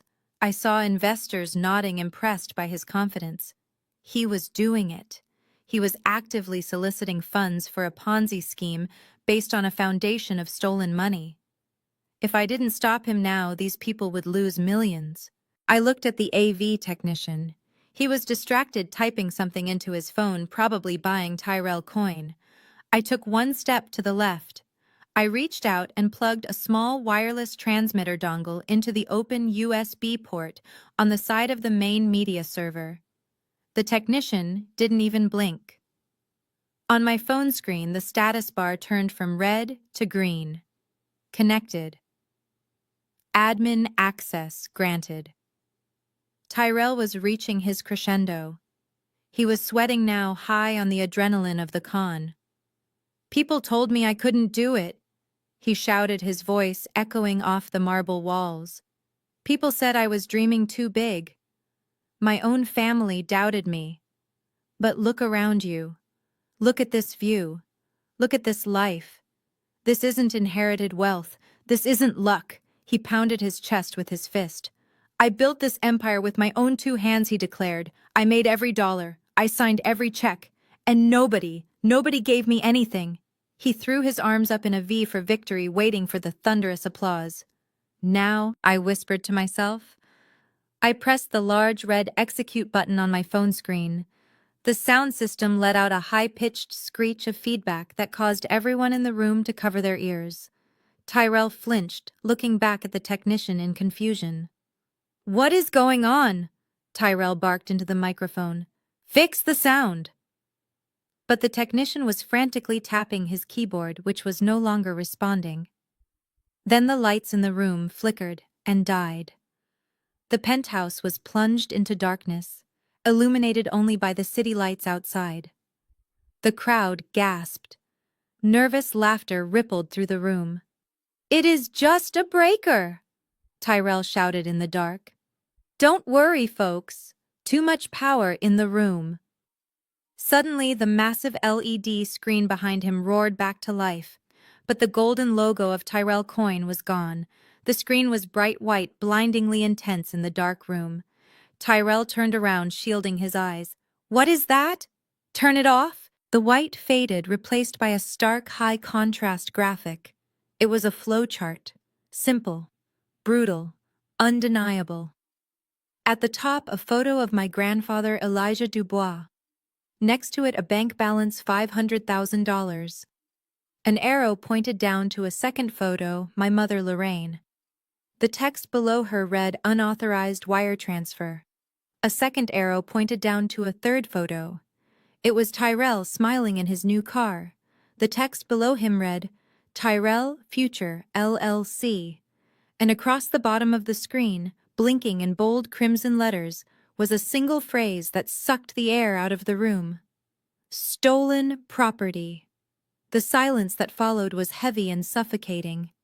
Tyrell stood frozen on stage, his silhouette dwarfed by the massive accusation glowing behind him. The self-made man was suddenly very small, and the spotlight I had just turned on was burning him alive. The blinding white light from the massive LED screen behind the stage was not just illumination. It was an interrogation lamp casting harsh, unforgiving shadows across Tyrell's face. He stood frozen, his arms still raised in his victory pose, looking like a statue of arrogance that was about to be toppled. The silence in the penthouse was absolute. The jazz music had cut out. The chatter of the socialites had died instantly. The only sound was the low electronic hum of the screen as the first slide of my presentation locked into place. I stood in the shadows by the AV booth, my finger hovering over the next button on my phone. I felt a cold, clinical satisfaction. Tyrell had spent the last 20 minutes weaving a fairy tale about grit and grinding. Now I was going to narrate the reality using the only language that mattered. Data. The first image on the screen was a high-resolution scan of a bank statement. It was magnified to 10 feet tall, making every number crisp and undeniable. At the top was a photograph of my grandfather Elijah Dubois. His face looked kind but stern, staring out at the room full of people drinking his champagne. Next to his photo was a bank balance. $500,000. The date stamp was clearly visible. It was dated 10 days ago. A collective murmur went through the crowd. They recognized the man. They respected the name. But they were confused. Why were they looking at a bank statement? I pressed the button on my phone. An animation played on the screen. A thick black arrow drew itself downward from Grandpa's photo. It did not point to a business investment. It did not point to a venture capital firm. It pointed to a second photo. My mother, Lorraine. The text underneath her photo was bold and black. Intermediary transfer. Unauthorized. The graphic showed the money leaving Grandpa's account and landing in a private holding account controlled solely by Lorraine. The date was the same day the wire was sent. Tyrell finally snapped out of his trance. He spun around, seeing the incriminating flowchart for the first time. He stumbled back, nearly tripping over the microphone stand. "Turn it off!" he screamed, his voice cracking. "This is a hack! Someone cut the power!" But nobody moved. The audience was captivated. They were watching a live autopsy of a crime. I pressed the button again. The arrow moved again, snake-like and predatory. It left Lorraine's account and traveled down the screen to a third photo. It was the logo of Tyrell Future LLC, the shell company, the ghost ship. The graphic split into two distinct branches. On the left, the arrow pointed to a photo of the building we were currently standing in, the Aurelia. Underneath the photo was a copy of the wire confirmation. $250,000. Down payment. The timestamp was 48 hours ago. On the right, the arrow pointed to a stock photo of a McLaren 720S. Underneath was the dealership invoice, $180,000. Paid in full. The math was displayed at the bottom of the screen. Total stolen funds, $430,000. Remaining balance, $70,000. The room erupted. It wasn't the sound of applause. It was the sound of scandal. It was the sound of 100 wealthy, influential people realizing they had been invited to celebrate a felony. The investors who had been reaching for their checkbooks moments ago were now shoving them deep into their pockets. They looked at Tyrell not with admiration, but with the specific kind of disgust reserved for frauds.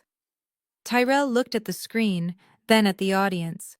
He opened his mouth to speak, to spin another lie, to claim it was a misunderstanding, but the numbers were too big. The evidence was too precise. He looked at Lorraine. Lorraine was standing near the front, her face a mask of pure terror. She wasn't looking at the screen. She was looking at the faces of her friends, the women from her country club, the wives of the politicians. She saw the judgment in their eyes. She saw her carefully constructed reputation incinerating in real time. She took a step toward the stage, waving her hands frantically. "It is a lie," she shrieked, but her voice was swallowed by the murmurs of the crowd. I wasn't done. I had one final slide. The coup de grace. I pressed the button one last time. The flowchart faded. The screen went black for a heartbeat. Then it flashed red. A deep, violent crimson that bathed the entire room in the color of a warning light. Two words appeared in the center of the screen, pulsing with a slow, rhythmic beat. Stolen assets. Stolen assets. Stolen assets. The words were huge. They were inescapable. They branded the room, the furniture, the view, and the people standing on the stage. Becca was standing in the front row, directly in the wash of the red light. She looked like a ghost soaked in blood. She had been holding a crystal flute of vintage champagne, posing for photos just minutes before. She stared up at the words, her mouth hanging open. She looked at the guests who were now backing away from her as if she were contagious. The reality of her situation crashed down on her. The penthouse wasn't hers. The lifestyle wasn't hers. The ring on her finger was evidence. The dress on her back was contraband. The self-made hashtag was a digital footprint of a crime. Her hand went slack. The champagne flute slipped from her fingers. It hit the white marble floor with a sound that seemed louder than a gunshot. The crystal shattered into 1,000 glittering shards. The golden liquid splashed onto the hem of her white dress, staining it instantly. She didn't move to clean it up. She just stared at the broken glass, trembling. Tyrell saw the glass break. It broke him too. He dropped the microphone. It hit the stage with a deafening thud that echoed through the sound system, a final punctuation mark to his career. I stepped out from behind the velvet drapes. I walked into the red light. I didn't say a word. I didn't need a microphone. The data had spoken for me. I stood there watching the chaos unfold, watching the investors flee toward the elevators, watching the photographers frantically snapping pictures of the breakdown instead of the breakthrough. My mother saw me. Her eyes locked onto mine across the room. There was no anger left in her face, only shock. She realized then that the quiet, boring data architect daughter she had dismissed for 30 years had just dismantled her entire life with a few lines of code. I looked at the screen one last time. Stolen assets. It was the most beautiful thing I had ever designed. The truth was out. The lie was dead, and the party was definitely over.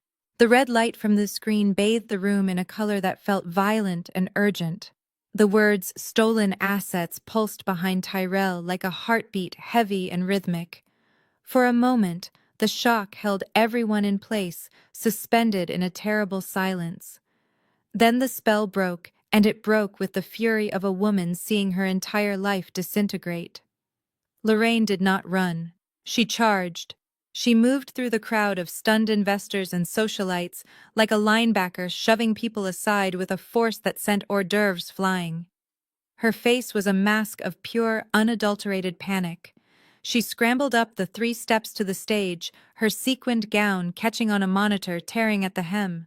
She didn't care. She lunged for the microphone Tyrell had dropped. She grabbed it, her fingernails scraping against the mesh grill, sending a harsh burst of static through the speakers that made everyone flinch.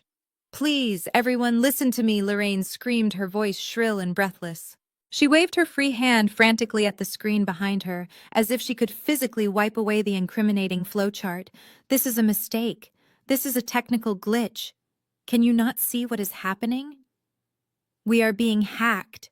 She pointed a shaking finger into the darkness where I stood. "It is my daughter," she yelled, her eyes wild. "She is mentally unstable. She has been off her medication for months. She is jealous of her brother. She is trying to ruin his big night because she is a failure.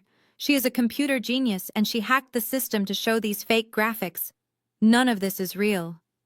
The crowd shifted uneasily. They looked at Lorraine, sweating and manic under the red light. Then they looked at the screen with its precise dates and bank codes. They were wealthy people. They understood money. And they knew that specific bank routing numbers were hard to fake in real time.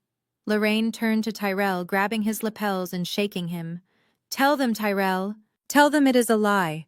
Tell them you earned this money." Tyrell blinked, snapping out of his paralysis. He looked at the crowd, seeing the doubt in their eyes. His survival instinct kicked in, turning his fear into aggression.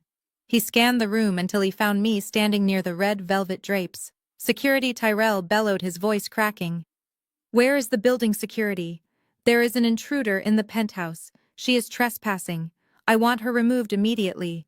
Get her out of here before I throw her out myself." He started to move toward me, his fists clenched. He looked ready to violence. He needed a target, something to hit to make the numbers go away. I didn't flinch. I didn't step back. I reached into my purse and pulled out the wireless microphone I had taken from the AV booth earlier when the technician wasn't looking. I flipped the switch. "I wouldn't do that if I were you, Tyrell," I said.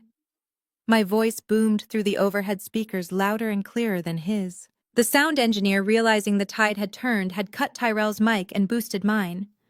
Tyrell froze halfway across the room. "You are trespassing," he spat, though he didn't take another step. "Get out of my house." I walked out of the shadows. The red light caught the silk of my crimson dress, making it look like liquid fire. I walked slowly toward the center of the room, parting the sea of guests, who backed away from me as if I were royalty. "Your house?" I asked, my tone conversational but deadly. "That is an interesting choice of words, Tyrell." I stopped in the middle of the room. I looked at Becca, who was still staring at the broken champagne glass. I looked at Lorraine, who was panting on the stage. Then I looked at the investors who were clutching their wallets. "Actually, I have a correction to make," I said, addressing the room. "My brother seems to be under the impression that he owns this penthouse. But according to the laws of this state, and specifically the doctrine of constructive trust, he is mistaken." I pulled a folded piece of paper from my clutch. I held it up. "This is a copy of the wire transfer instructions signed by our grandfather Elijah Dubois," I explained. "It contains a restrictive covenant. It states clearly that the funds used to purchase this property were a conditional gift. The condition was that the money must be used to purchase a primary residence, titled exclusively in the name of Maya Dubois." I turned to look at Tyrell. "Since you used my money to buy this apartment, Tyrell, the law views this asset as the fruit of a poisonous tree. You didn't buy a home. You just acted as my unauthorized real estate agent." I smiled, a cold, sharp expression. "So, technically speaking, you are not kicking me out of your house. You are standing in my living room, and frankly, I don't like what you have done with the decor." The room erupted in whispers. The legal logic was sound, and everyone knew it. I had just laid claim to the penthouse in front of 100 witnesses. Lorraine looked like she was going to be sick. She leaned against the podium for support. "You can't do this," she whispered into the dead microphone. "You can't humiliate us like this." "I am not humiliating you, Mother," I said. "I am just conducting a property walkthrough." Tyrell looked around the room. He saw the walls closing in. He saw his investors checking their phones, likely canceling transfers. He realized the game was over. The Tyrell coin, the penthouse, the image, it was all gone. He lunged. "I don't care what that paper says," he screamed, charging at me. "I will kill you." He got 2 steps before a loud, authoritative banging sound came from the front foyer. It wasn't a knock. It was a command. The heavy double doors of the penthouse, which had been propped open with a marble stopper, were pushed wide. Uniforms filled the entryway. Dark blue jackets with yellow lettering, badges flashing in the ambient light. "Police," a deep voice shouted. "Everybody stay where you are." 6 officers marched into the room. They weren't regular beat cops. These were detectives from the Economic Crimes Unit. I had called them an hour ago. I had told them that a major wire fraud suspect was hosting a public event and was a flight risk. The lead detective, a tall woman with a severe face, scanned the room. Her eyes landed on the stage. "Lorraine Dubois and Tyrell Dubois," she called out. Lorraine let out a small, strangled whimper. She tried to hide behind the podium, but there was nowhere to go. Tyrell stopped his charge. He looked at the police, then back at me. His face crumbled. The arrogance evaporated, leaving behind a terrified child. "We have warrants for your arrest," the detective announced, walking briskly through the crowd. "Charges of wire fraud, grand larceny, and conspiracy to commit money laundering." Becca let out a scream. She scrambled backward, knocking over a tray of hors d'oeuvres. "Not me," she yelled, pointing at her husband. "I didn't sign anything. It was him. He told me he was a genius. I didn't know he stole it." I watched as Becca threw Tyrell under the bus without a second of hesitation. It was poetic. The officers swarmed the stage. One of them grabbed Tyrell's arms and pulled them behind his back. The click of the handcuffs was loud and final. Another officer approached Lorraine. She tried to pull away, adjusting her dress, trying to maintain some shred of dignity. "Don't touch me," she hissed. "Do you know who I am?" "This is a misunderstanding. My daughter is confused."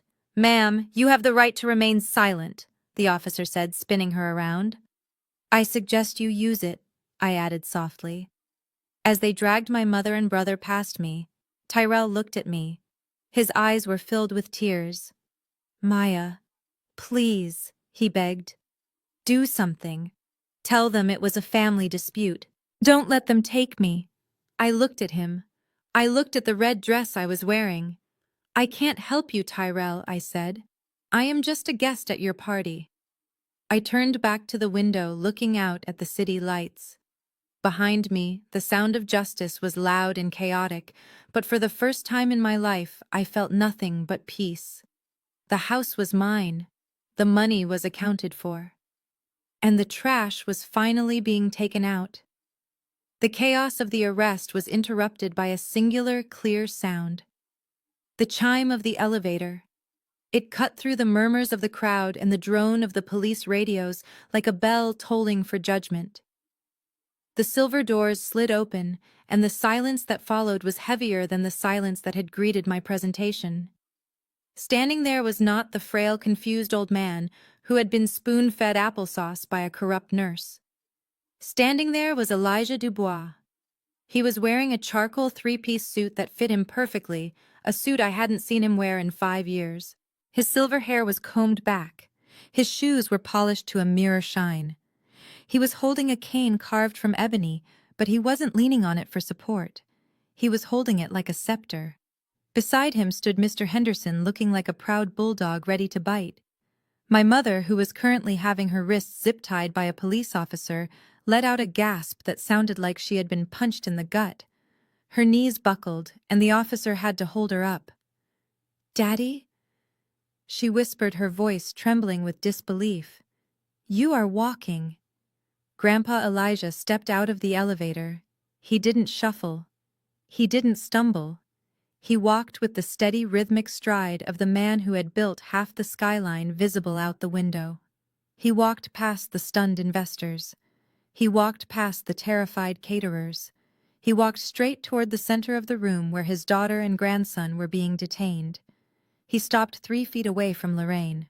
He looked down at her, his eyes clear and sharp as diamonds. There was no fog of dementia in his gaze. There was only the cold fire of disappointment. "I am walking, Lorraine," he said, his voice deep and resonant. I have been walking every day while you were busy shopping. Lorraine began to cry messy, desperate tears. Dad, please tell them. Tell them this is a mistake. Tell them I take care of you. Tell them I am your good daughter. Grandpa Elijah shook his head slowly. A good daughter does not drug her father. A good daughter does not isolate him from the world so she can rob him blind. A good daughter does not steal the future of her own child to feed the ego of another. He looked around the room, addressing the audience as if he were holding court. I have been playing a part, he announced. For 6 months I let you all believe I was losing my mind. I let you feed me pills that I spit out in my napkin. I let you talk about me as if I were a piece of furniture in my own house. I wanted to see who you really were when you thought nobody was watching. He looked back at Lorraine. I saw everything, he said softly. I saw you sign the papers. I heard you laughing with the nurse about how easy it was to trick the old man.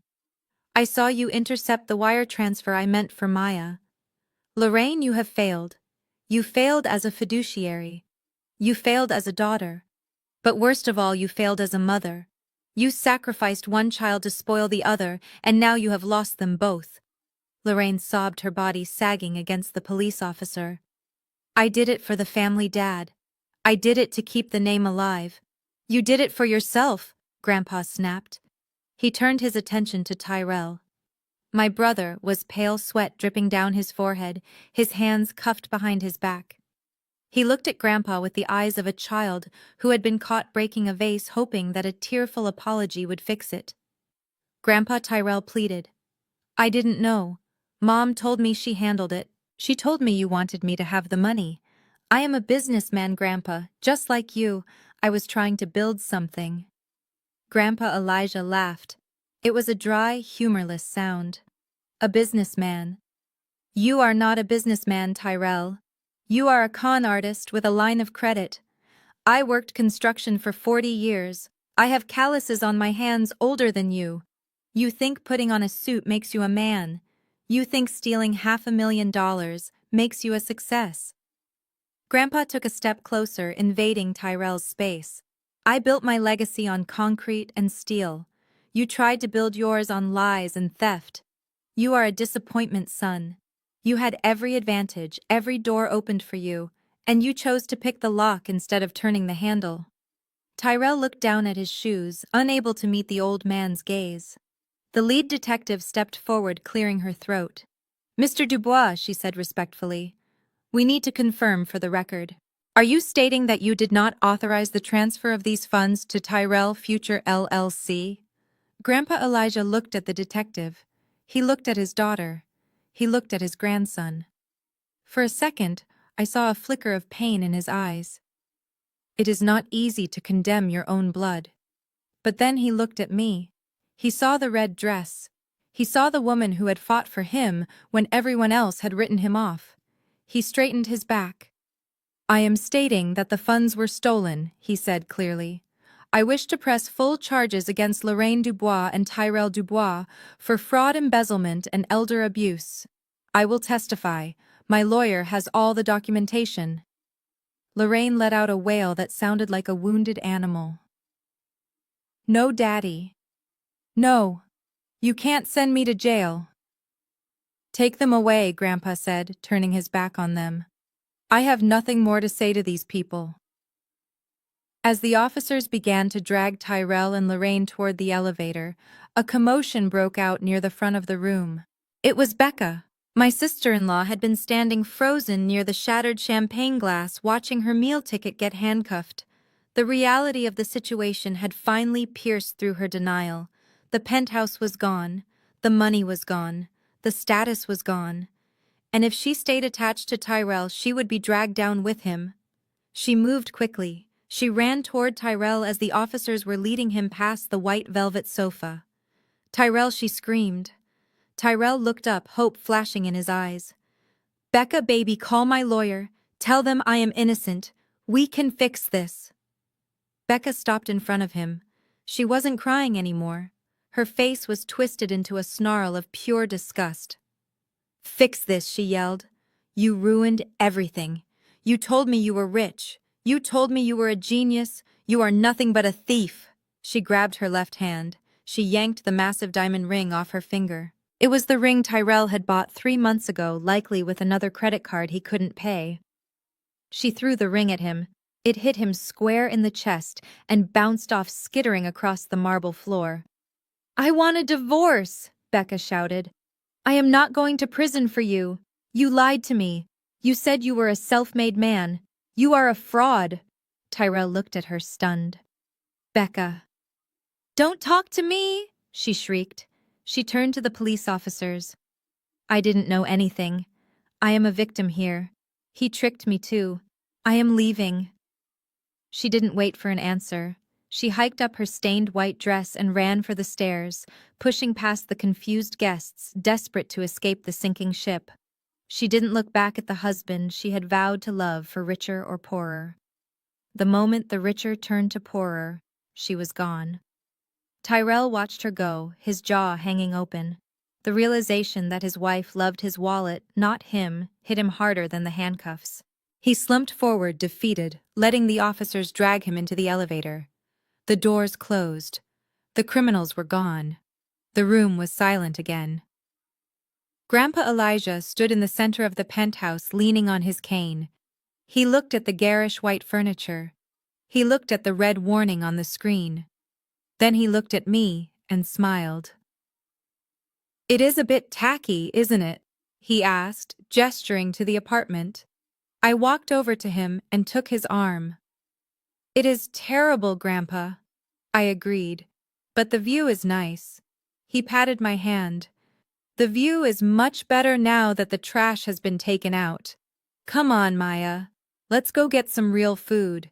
I am starving and I refuse to eat these tiny sandwiches." We walked toward the elevator, leaving the stunned socialites of Atlanta behind in the wreckage of the worst housewarming party in history. We didn't look back. We had a future to build, and for the first time in a long time, the foundation was solid. The party was officially over, but the cleanup was just beginning. The penthouse, which just an hour ago had been vibrating with the energy of a coronation, now felt like a morgue. The red warning light on the screen had been turned off, leaving the room bathed in the harsh, unforgiving glare of the emergency house lights the building manager had flipped on. It exposed everything. It exposed the cheap quality of the velvet furniture Tyrell had bought. It exposed the frantic terror in the eyes of the guests who were trying to leave without being questioned. And it exposed the absolute ruin of the Dubois family name. I stood near the balcony, watching the officers finish processing my brother. Tyrell was no longer the confident CEO who had strutted across the stage. He was slumped against a marble pillar, his hands cuffed tightly behind his back. The lead detective was reading him a list of charges that seemed to go on forever. It wasn't just the wire fraud regarding Grandpa's money. It was the crypto scheme.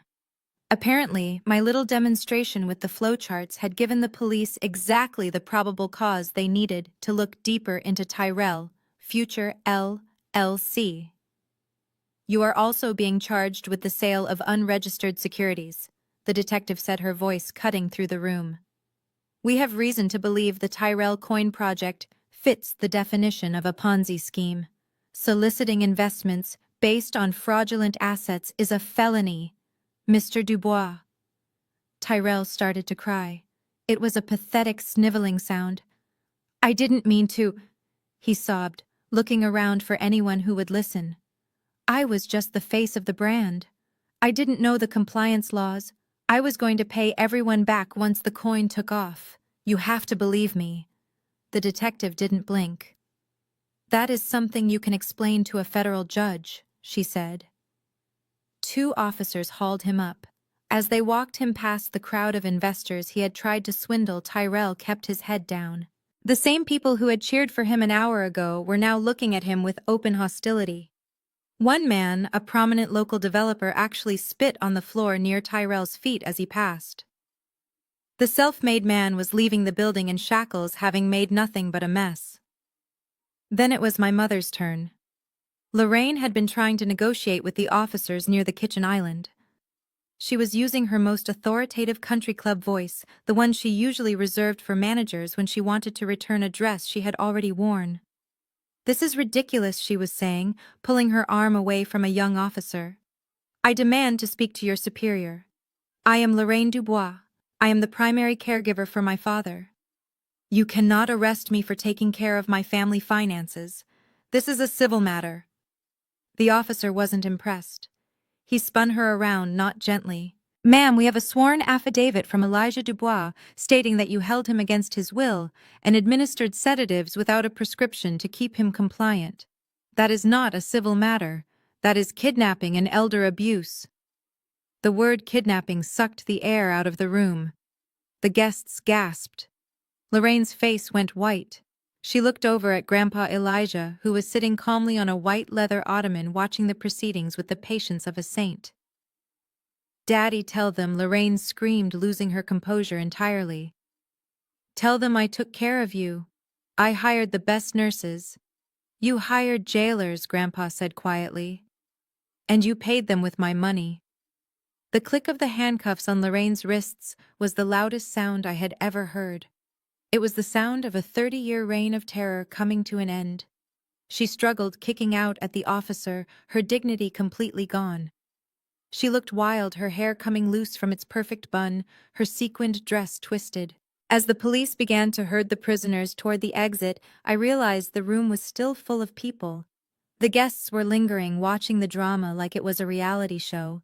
They were drinking the last of the champagne, whispering behind their hands, taking photos of my mother in cuffs. I felt a surge of cold anger. This wasn't a show. This was my life. And this was my house. I walked to the center of the room. I didn't need a microphone this time. My voice projected clearly off the hard surfaces. "The show is over," I announced. Every head turned to me. I stood tall in my red dress, the undisputed owner of the room. "You are all trespassing," I said. "This apartment belongs to me. The food you are eating was bought with stolen funds. The champagne you are drinking is evidence. I want everyone out. Now." A few people hesitated, looking offended. "Did you not hear me?" I asked, stepping closer. "Get out. Unless you want to stay and give statements to the police about how you were planning to invest in a fraudulent cryptocurrency. I am sure the detective would love to take down your names." That got them moving. The threat of being associated with the fraud sent them scrambling for the door. The stampede was immediate. Women grabbed their purses, men grabbed their coats. Within 2 minutes, the penthouse was empty, save for the police, Grandpa, me, and the 2 prisoners waiting for the elevator. I walked over to the elevator bank as the officers pressed the call button.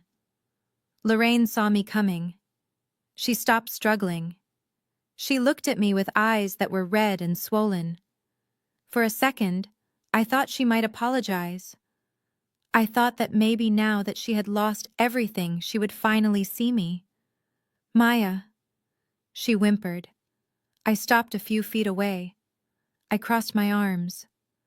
"Maya, please," she begged, her voice cracking. "You can't let them take me. I am your mother." I said nothing. I just watched her. "I did it for us," she cried, tears streaming down her face, ruining her makeup. "I did it for the family. We were drowning, Maya. The estate cost so much to maintain.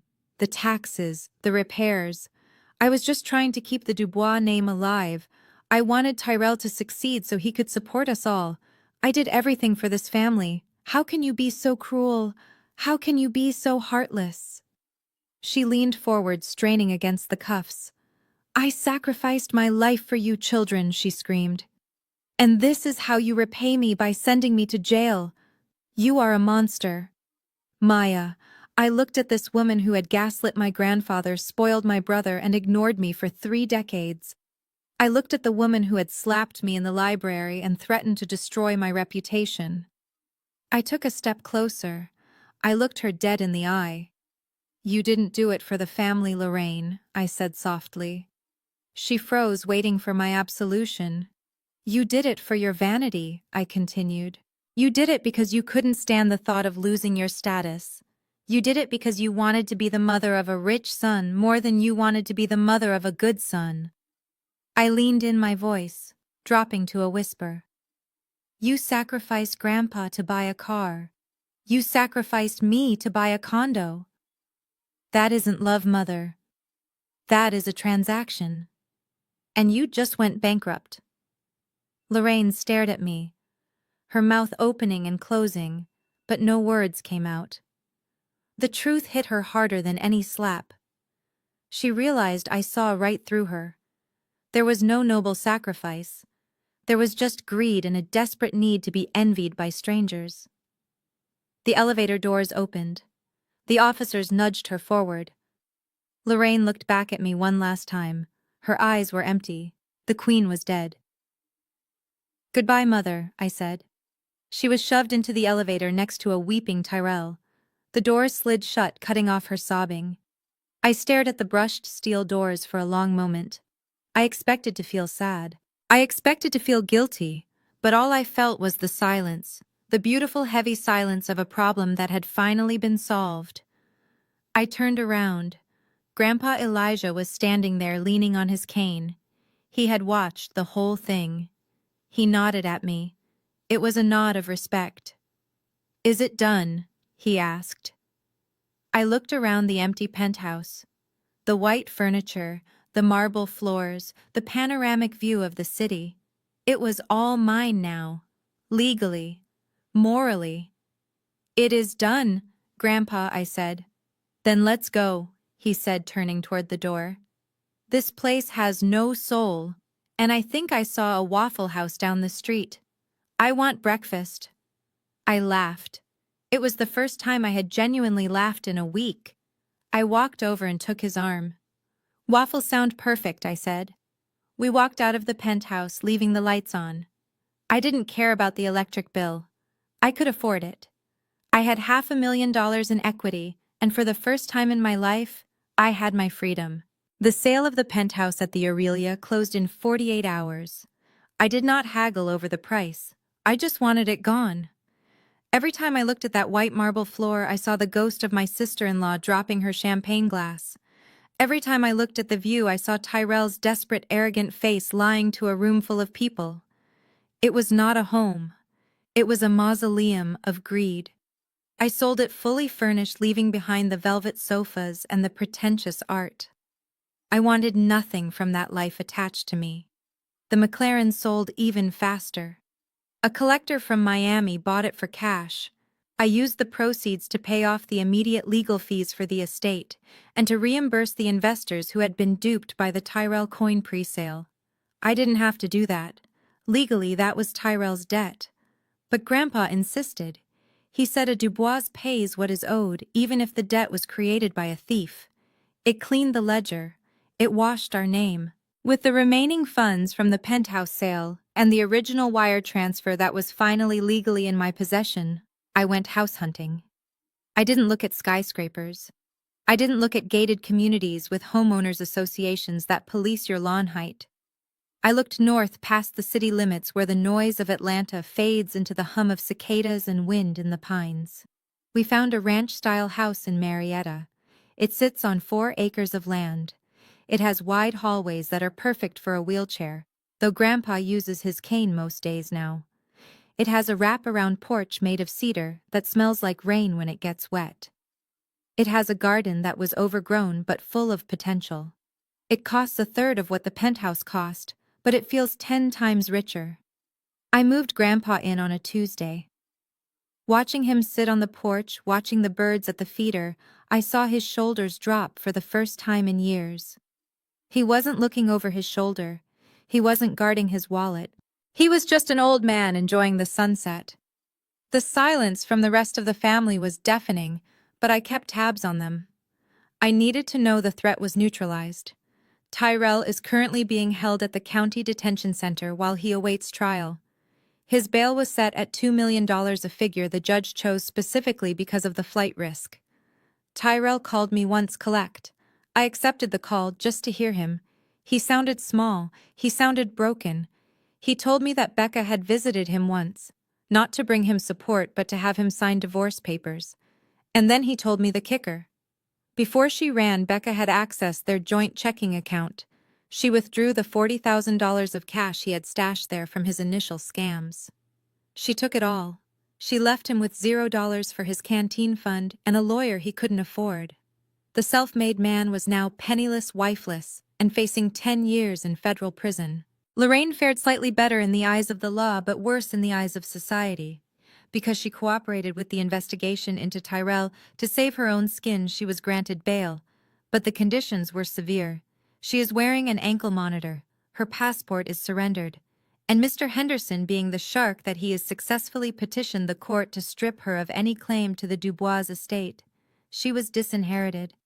The mansion was seized by the bank to pay off the mortgages she had secretly taken out. My mother is currently living in a one-bedroom apartment above a garage in a neighborhood she used to make fun of. But the real justice, the poetic justice, happened last week. I needed groceries.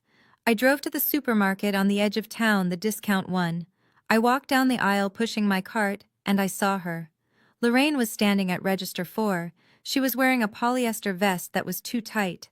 Her hair, usually dyed and blown out, was showing gray roots, and was pulled back in a messy ponytail. She was scanning a bag of frozen peas for a woman who was yelling at her about a coupon. I stood there behind a display of cereal boxes and watched.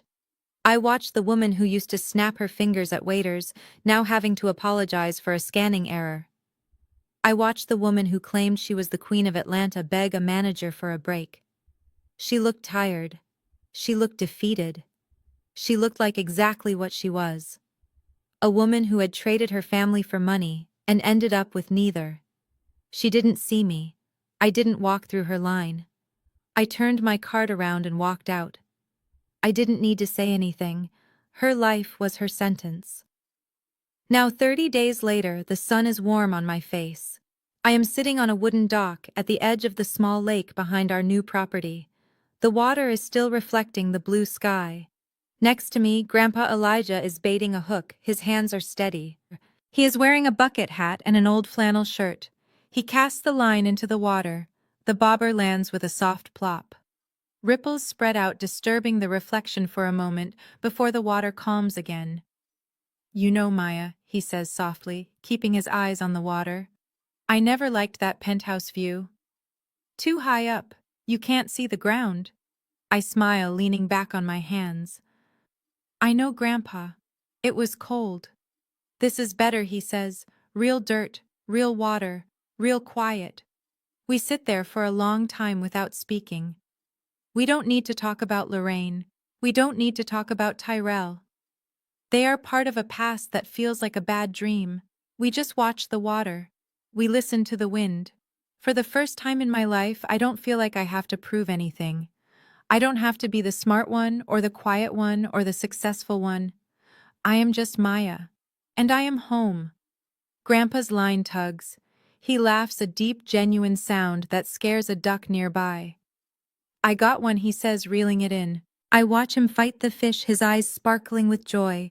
This is what the $500,000 bought. It didn't buy a car. It didn't buy status. It bought this afternoon. It bought this peace, and it was worth every single penny. They say money changes people. I used to believe that. I used to think that wealth was a corrupting force that turned good hearts black. But sitting here on the dock watching the sun dip below the tree line, I realize that is a lie. Money doesn't change people. Money is a magnifying glass. It reveals exactly who you already are. When my mother got access to money, it revealed her insecurity and her greed. When Tyrell got access to money, it revealed his arrogance and his laziness. They didn't become bad people because of the cash. The cash just gave them the fuel to burn brighter in their toxicity. And me. What did the money reveal about me? It revealed that I am a builder. Not of buildings, but of foundations. I didn't keep the rest of the inheritance. After buying the house and securing Grandpa's medical care fund, there was still a significant amount left. I sat down with Mr. Henderson and we drew up the paperwork for a new trust. We called it the Elijah Dubois Future Fund. It is a scholarship program, but it is not for the valedictorians or the star athletes. It is for the invisible kids, the ones who sit in the back of the class, the ones who are practical, quiet, and overlooked, the ones who have big families that drain them dry. It provides full tuition for students pursuing degrees in data science engineering and architecture. But the application has one specific question. What does family mean to you? I read the first batch of essays yesterday. There was one from a girl in Chicago. She wrote that family isn't about blood. She wrote that family are the people who spot you when you are lifting a heavy weight, not the ones who add more weight to the bar to see if you will break. She is getting the first full ride. I learned that lesson the hard way. I paid $257,000 in emotional labor, humiliation, and betrayal to learn it. I lost a mother. I lost a brother. I lost the illusion of the perfect holiday dinner. But I gained the truth. Family is not an obligation. It is a choice. You do not owe anyone your sanity just because you share a last name. You do not owe anyone your financial security just because they failed to secure their own. Respect is the only currency that matters in a relationship. If they can't pay you with respect, you stop doing business with them. I looked over at Grandpa. He had released the fish back into the water. He was wiping his hands on a rag, humming an old hymn. He chose me. When everyone else wrote him off, I chose him. And in the end, we saved each other. My phone buzzed on the wooden dock beside me. I glanced down. It was an unknown number with a Texas area code. I picked it up, expecting a telemarketer. "Hello, is this Maya Dubois?" a shrill voice demanded. It sounded like sandpaper on glass. "Yes," I said calmly. "Who is this?" "This is Karen, Becca's aunt." I almost laughed. Of course, the flying monkeys were arriving. "You listen to me, you witch!" the woman screamed into the phone. "You ruined my niece's life. She is in Miami with nothing. She is traumatized. We are going to sue you for emotional distress. We are going to sue you for defamation. You can't just kick people out on the street. We are coming for you, Maya. Do you hear me? We are coming for everything you have." I looked at the lake. I looked at the trees. I looked at my grandfather who was watching me with a curious smile. I didn't feel my heart race. I didn't feel fear. I felt bored. "Karen," I said, my voice steady and cool as the water below my feet. What? She snapped. "I have a very good lawyer named Arthur Henderson. He eats people like you for breakfast." I paused, letting the silence hang. "And Karen, what? Tell Becca I said hello. And tell her she forgot her ring." "I pawned it this morning. It paid for the fish bait." I didn't wait for her response. I pressed the red button and ended the call. I turned the phone off. I placed it face down on the wood. "Who was that?" Grandpa asked. "Nobody," I said, smiling at him. "Just a wrong number." I picked up my fishing pole. The water was calm. The air was sweet. And for the first time, my line was clear. The drama was over. The story was mine to write now. And I was going to write a happy ending. This story reveals a harsh but liberating truth. Money is a magnifying glass that exposes who people really are. Maya's journey proves that shared DNA is not a suicide pact, nor is it a license for abuse. For years, she confused exploitation with loyalty, only to realize that true family is defined by protection, not predation. We learn that setting boundaries isn't an act of cruelty, it's an act of survival. Your value isn't determined by what you can give to those who drain you, but by the peace you build when you finally dare to walk away. If you believe that respect is the only currency that matters in a relationship, hit that like button and subscribe for more stories of justice. Share this video to remind someone that it is never too late to reclaim your freedom.